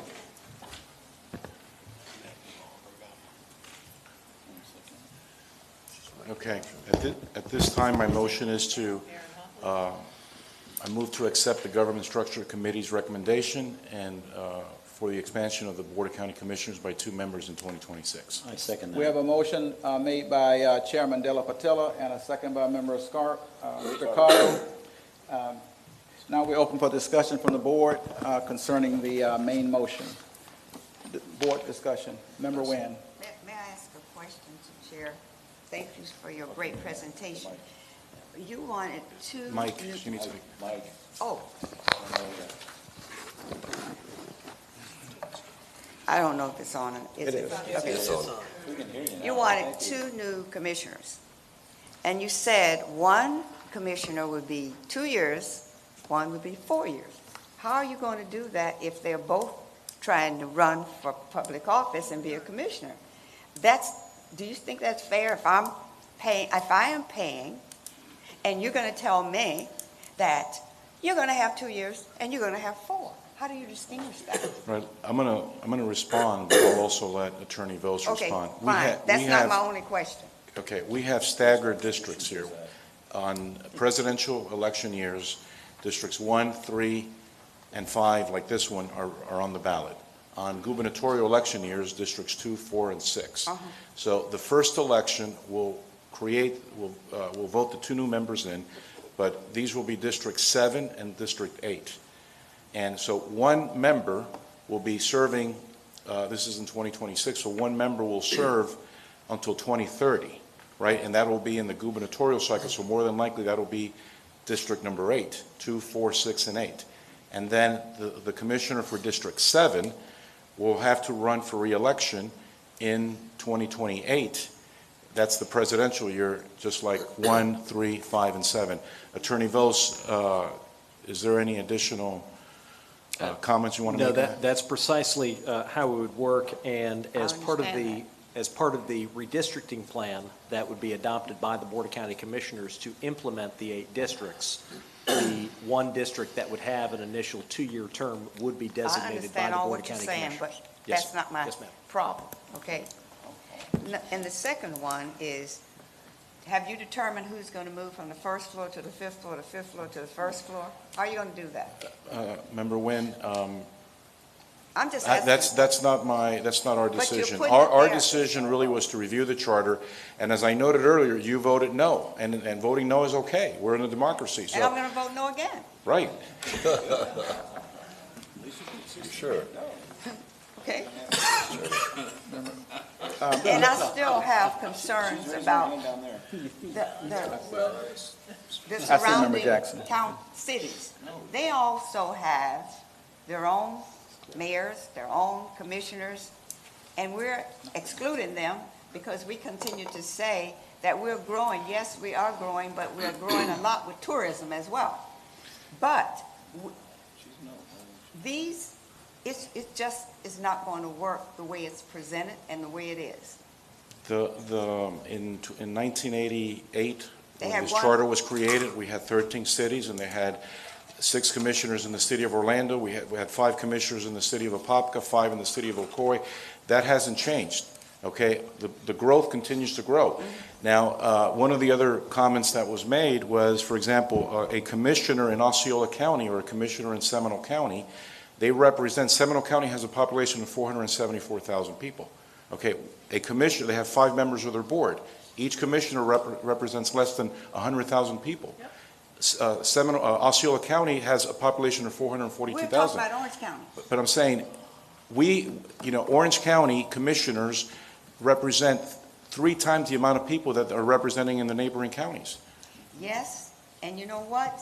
You have Ocoee with their commissioners and their mayor. Winter Garden, Winter Park, and so on, okay? But you're still saying that the commissioners are overworked or whatever. They No, knew what they were getting into. I've never when they- said that. I've never It's said been that, said. no. Member O'Neill, I remember Member De La Patillo, Member Wynn, you get to ask the questions and you get to answer them, but not back and forth Okay. like that. That's just, we don't do that. If you have a particular question, please frame your question and give them a chance to address the question. Yeah, did you, when you were saying about the increase in the revenues, did you consider some of the increases came from tourism? Yes, they came from tourism, they came from growth, they came from population growth. Our county is much bigger today than it was in 1988. And in 2030, it'll be bigger than it is today. We continue to grow, and it's fortunate. We live in a growing metropolis, one of the fastest growing areas in the country. We're very fortunate for that, but we need to manage the growth, and we need to make sure that there's enough representation on this board to manage the population and the visitors that come. So you're saying that it's not enough representation now to manage Orange County? Is that what you're saying? No, I'm saying we can have better representation because it's a numbers game. It's a function of math. Thank you. Member Jackson, please. Thank you, Chair. Thank you also, Mr. De La Patillo. I appreciate all your hard work. I don't really have a question, but more of a comment. I think we'd be very remiss to continue to say that the commissioners only service those who are of voting age. I know my commissioner in particular has worked very, very diligently with issues regarding the school safety in District 1, fighting for there to be lights at major intersections where elementary school children will be crossing in the mornings and in the afternoon. So I am in full favor of your proposal, and I just think that regardless of voting age, I don't think that number should be impacted in this decision. Thank you. Member O'Neill. Thank you, Mr. Chair. I've had the pleasure to communicate with Mr. Bender about this issue. And one of the beauties of democracy, and especially local democracy, is 2 people can disagree and still not be disagreeable. And I've enjoyed our conversation, sir. As I told Mr. Bender, I've been at equipoise on this issue from the beginning. I don't see that there is one clear, correct answer, all right? On the one hand, we have this argument that's come up, I listen to the people. I listen to the people that come forward, and over again, they're concerned about the salaries, the salary increase, the mayor's salary. And I think, to come in the wake of that vote. To bring this up in the wake of that vote is very, very difficult. But I do believe in the dispersion of power. I believe that power should not rest solely in the hands of a few individuals. This commission is an excellent example. 15 people, each of these people on this commission has brought forward ideas and expressed opinions that made all of our votes better. We're all better that way. Now, Orange County, and there's numbers gone back and forth, Orange County has a greater population than 11 of the states in the United States of America. 11 states, and on average, those states, their state houses representing those states with lesser people than Orange County. 114 districts on average. On average. So what it comes down to me, between the dispersion of power, the following in the wake of the salary increase, is, as Mr. Betancourt said, should I make the decision for the entire county? Should we make the decision for the entire county? Or should we let the people make the decision themselves? I'm a business owner. I'm not an attorney. I'm a business owner. And when it comes to hiring and firing, that rests with me. That is my decision. And it is the decision of every citizen sitting in this audience and everyone who is not able to sit in this audience to make this decision. And I will not make that decision for them. I will vote to put this on the ballot and let them decide. Thank you, sir. Thank you, Member Ricardo. This charter form of government was started back in '86 to eliminate the racial situation of having 5 county commissioners representing the entire county. And that was designed for maintaining a white population. So we created 6 districts, single-member districts. And that was actually to create a district for African Americans. In District 6, our first roadshow meeting when we went out, they were really adamant that Pine Hills is not represented. They're separate. They have 2 commissioners, and they don't feel represented. That's because of the numbers that we have to draw. There's just no way to draw this county, and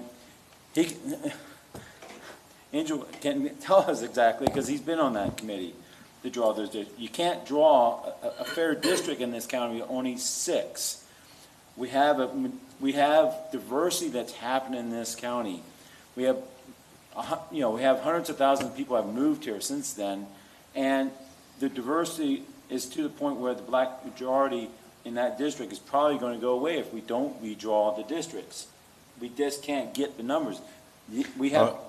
To answer that, Member. No, please, Member De La Patilla. I'll ask you the question in a moment. But okay. Please, Mr. De La Patilla. So I feel that we have to do this. As Chuck said, we let the voters decide. If they don't want it, fine, but they should have the say to do this. It's just, we need, this is a very diverse community. The districts are way too big. I live in the city of Orlando. Well, I actually interact more with the county than the city, and they actually listen, by the way.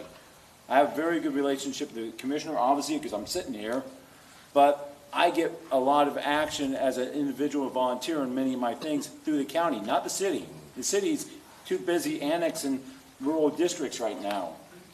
So just a question, can we actually get, if we have the same 6, can we get a black majority, you think?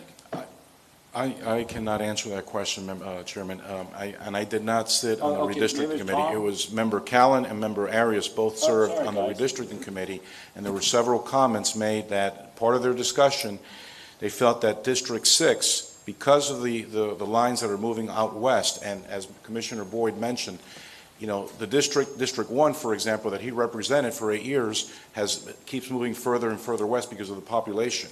So that is taken away from District 6, and there's fewer African Americans in District 6 today as a result, and potentially, Tom Callan can can discuss this further, potentially that district is becoming diluted as a result. Thank you. I see no further speakers. Any further comments? Never mind. Member Callan, is your button working? Yeah, I pushed it already, I thought. In the redistricting, it's interesting, the county, you had 38% of the county identifies as Caucasian, white, 31% Hispanic, 19% African American, and 20% other. And of the 20% other, they have 40% within the other also identifies as other. The dispersal of the population is fascinating in this county. This county truly is a dispersed ethnic by each district. And so one of the issues in District 6 is the gentrification, the expansion of downtown and historical black single-family neighborhoods. So that was one issue that was raised. We were cautioned not to make that a big issue because of the federal law on that point, so we didn't. But what we did note in that meeting with Mark and I is that District 5 includes Maitland, Winter Park, parts of downtown, goes out to University, UCF, goes all the way out to Bithlo. District 4 includes an area of South Chase, Meadow Woods, then wraps around gets half of the airport, and then goes north and ends up north of the 408 by University. And so the compactness of the districts aren't the greatest. And the only way you can kind of fix the district boundary issues was having more districts that we discussed at that meeting. So I feel strongly either way about this issue. The financial aspect right now is a tough ask. There is some efficiencies with the internet, which maybe not so much. But I know our commissioners just don't sit back and do legislative and policy. They adopt every week. They have to deal with contracts and the running of the county. It's not the mayor. It's come for the board approval, contracts, zoning, land use, bond issues, tourism issues, finance issues, purchasing, ordinances. They set rates, they set taxes, they adopt a budget. They then get appointed to the various commissions on the MPO, the bus company, rail. I mean, this is not just some kind of part-time job. No. And it really is, and it's more than the $942 million general revenue budget, because what they're managing is that entire corpus that they have, which is more than $6.2 billion, to make sure that's safeguarded for the current citizens and future. So there's a lot of work there. So there is an argument based upon the sheer numbers to go to 8. I've come to the conclusion, I don't feel strongly either way, but I think it's time for the voters to hear this question. Mr. Chairman, can I call the question? I'm going to make one comment, if you don't mind, before we call for questions. One, I don't want anyone to think for a second that I don't support more representation from the black community. I would support if both of them were African Americans. That's the way I feel about it. That's how strong I feel. But I do want, for the sake of this board, to know that at this board, between the 15 of us, is the only time that this committee has talked about minority votes. So all this talk about, you want to increase the black vote, I appreciate that, but this board is the only one that's discussed it. It was not discussed in the committee. Not a single person that I know from my community was called to talk about representation. So I just want to make that clear. One, commissioners do a tremendous amount of work. They pass every single piece of policy legislation in this county. So I just wanted to be mindful of that. I'm not so much opposed to having 8 or 12 or 15 or 16 members. It's just that when we are comparing Orange County, we are not comparing ourselves to Volusia County or Seminole County. We are one of 7 large urban counties.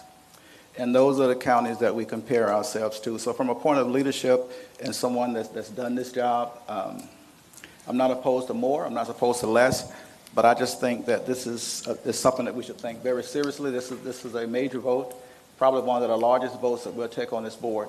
I have no further comments. We have a motion on the floor, and question has been called by Member Batchelor. Second. We have a second on the question. That ends discussion. So now we'll go immediately to a vote on the main motion. All in favor of the staff? Chair, we got a vote to Go on the question. All in favor of Vote to calling? call the question, yeah. All in favor of calling for question, signify by aye. Aye. Question has been called. We'll now go for a vote on the main motion. The main motion is to accept the recommendation of the committee. He'll put it up on the board. This is a second reading. All in favor of the motion signify by aye. Aye. All opposed by nay. Nay. The three nays are Member Nguyen. A roll call, please. Member Batchelor? Yes. Member Jackson? Yes. Member De La Portilla? Yes. Member Weinsberg? Yes. Member Callen? Yes. Member Arias? Let the people decide, yes. Member Nguyen? No. Chair Hardage? No. Vice Chair Shira? No. Member Grimmer? Yes. Member Baga? Yes. Member O'Neill? Yes. Member Staccardo? Yes. Member Adamson Prophet? Yes. The motion carries. Give the chairman a hand. Very well done. I've got another item, Mr. Chairman. I think Yes. I'm next, right? The next item will be, also, this will be a second reading, second public hearing. This public hearing is presented by the Governmental Structure Committee. It's the consideration of an amendment establishing a charter office of Orange County Attorney. And this is a second vote. We'll have the presentation from the chairman, Mr. De La Portilla, and then we'll open it up for public comments, which I missed the first time. Following that, we'll have a motion by the board, and we'll have a discussion and then a vote. Member De La Portilla.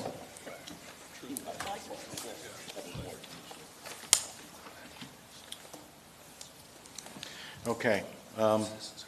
This is the second reading, second hearing, public hearing of establishing the charter office of county attorney. Give you all a little background. When the original charter was created in 1986, it included a section 402, that clearly defined an office of the county attorney that reported to the Board of County Commissioners, and that was in place for 2 years. In 1988, the Charter Commission put some ballot language on the ballot. We can pull it up.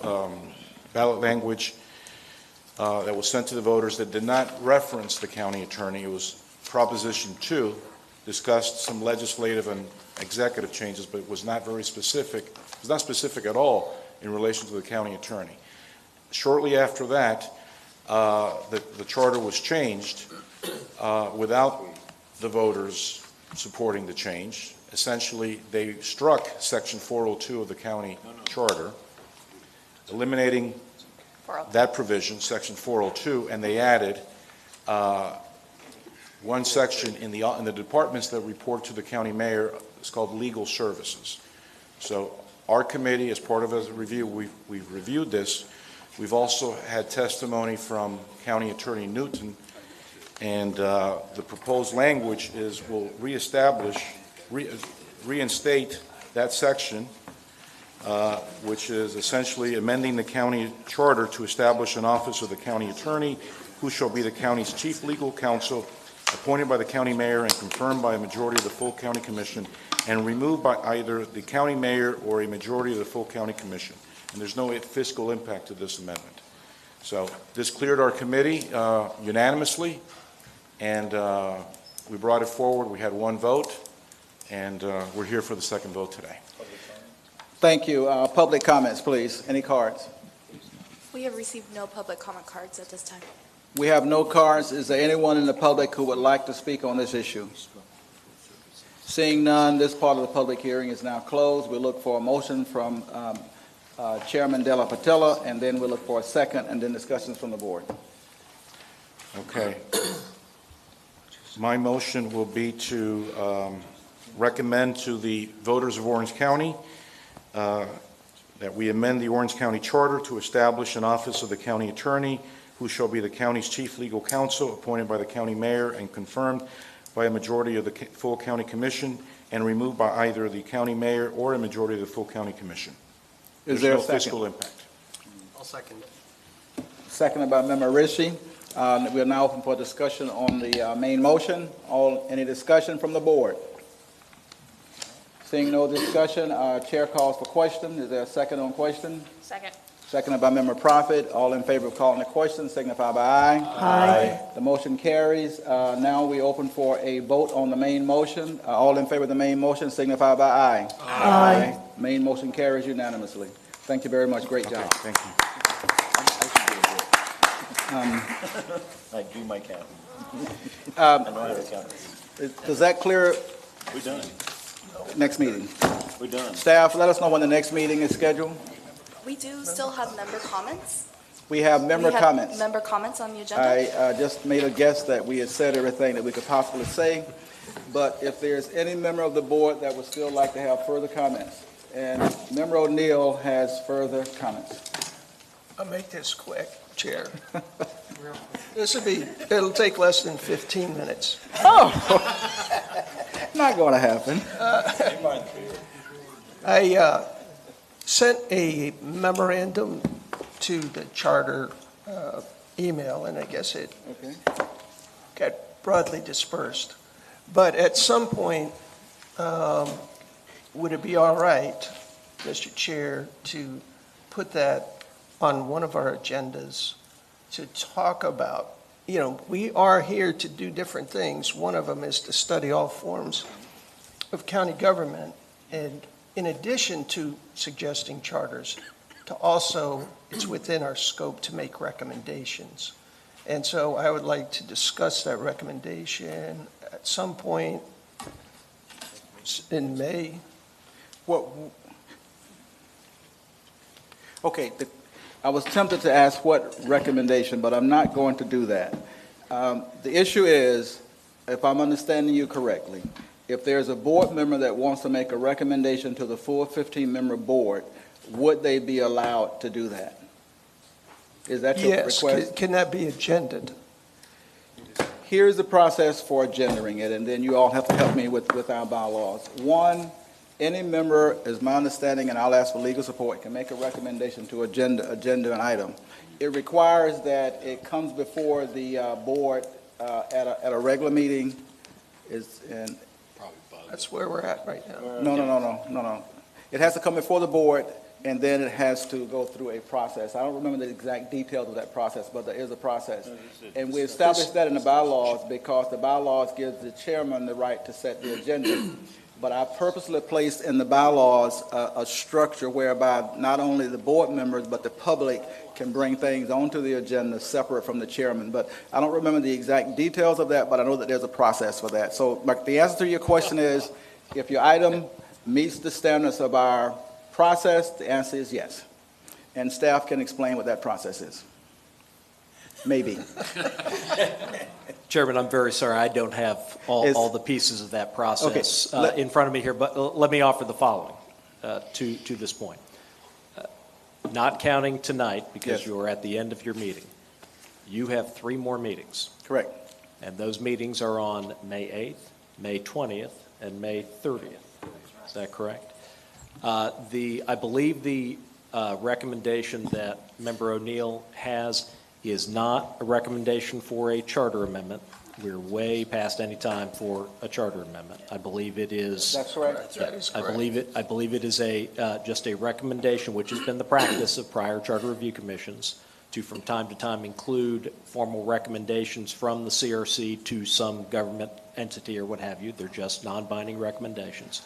I don't know that your process for that would really encompass that, but keep in mind the practical realities of it would have to get to the point where it's in the final report, which will be completed when you're walking in the door on the 30th for approval. Okay. In addition, I would offer to you, and I was going to give you this very little speech at the end here, your May 8th meeting is, you all have done an outstanding job in time management tonight. Your May 8th meeting is going to have a lot of items on it as well. Okay. So I would suggest, if it's all right with Member O'Neill, the chair and staff could discuss whether it would be most appropriate to potentially calendar brief discussion concerning your item either on May 8th or May 20th, depending on how the agenda looks. Okay, here is my recommendation. One, there's nothing in our rules that prevent any member from bringing up anything. That's the rule. However, the bylaws give the chair great flexibility in setting the agenda, and I am not prone to add any more to the agenda that's coming up. So I'm not in support of that. I think that we have a great process of vetting ideas through committees, and that has worked for us so far. I don't know what the issue is, but I'm not in support of that. But I'm not the only voter up here. There are 15 people, so 7 beats whatever else is left. So if it's the desires of the board, then of course we can do it. But if it's the desires of the chair to set the agenda, I want to keep the next agenda running the way it is because it's really going to be packed. I've kind of set as a style and a practice of running these meetings not to keep us here past 8:30 or 9 o'clock. And I anticipate that the next meeting will be very lengthy. So I would recommend that we not do that. But having said that, any member can bring up any item within our bylaws once we sit down as a committee. And that's the rule. I really don't understand what you're saying. You're Okay, I saying can tell you what I'm it's saying. not going I'm saying on I the do not next support agenda? bringing in any new ideas that are not vetted through committees. That's my personal opinion. This is However, not for a charter amendment. No, it's for recommendations, but you can bring that before the board, and you can bring it during our comment section. You can make it in writing. There are lots of ways to do that, and all of those are I supported. have done that, sir. Well, we can, I've made it in writing. I've sent it to the charter. I haven't. All I'm looking for here is 5 minutes. If it's not on the 8th, then on the 20th, to discuss this recommendation. As council has said, this is done by, this is not his first rodeo. This is done by many charters. as I said, it's up to the board, but I don't support that. Mr. Chairman, we've been fairly collegial here, and I do think it's your direction, the tone you set. I wouldn't mind having this be for maybe a 10-minute introduction, whatever, at the next meeting by him, and have a quick board vote what to do with it. Mr. Callen, can we push it not for the next meeting, but for the meeting after that? The That's- meeting on the that's it. 5th, I already know what's on that agenda. And Well, you could put this on the 30th. I'm not going to be here, but the 20th is fine, Mr. Chair. But I wouldn't 20th. spend too much time on this. I understand your concerns, but Yeah, I don't wanna- Chuck has been there with some thoughtful things from time to time. I disagree with half the things he say.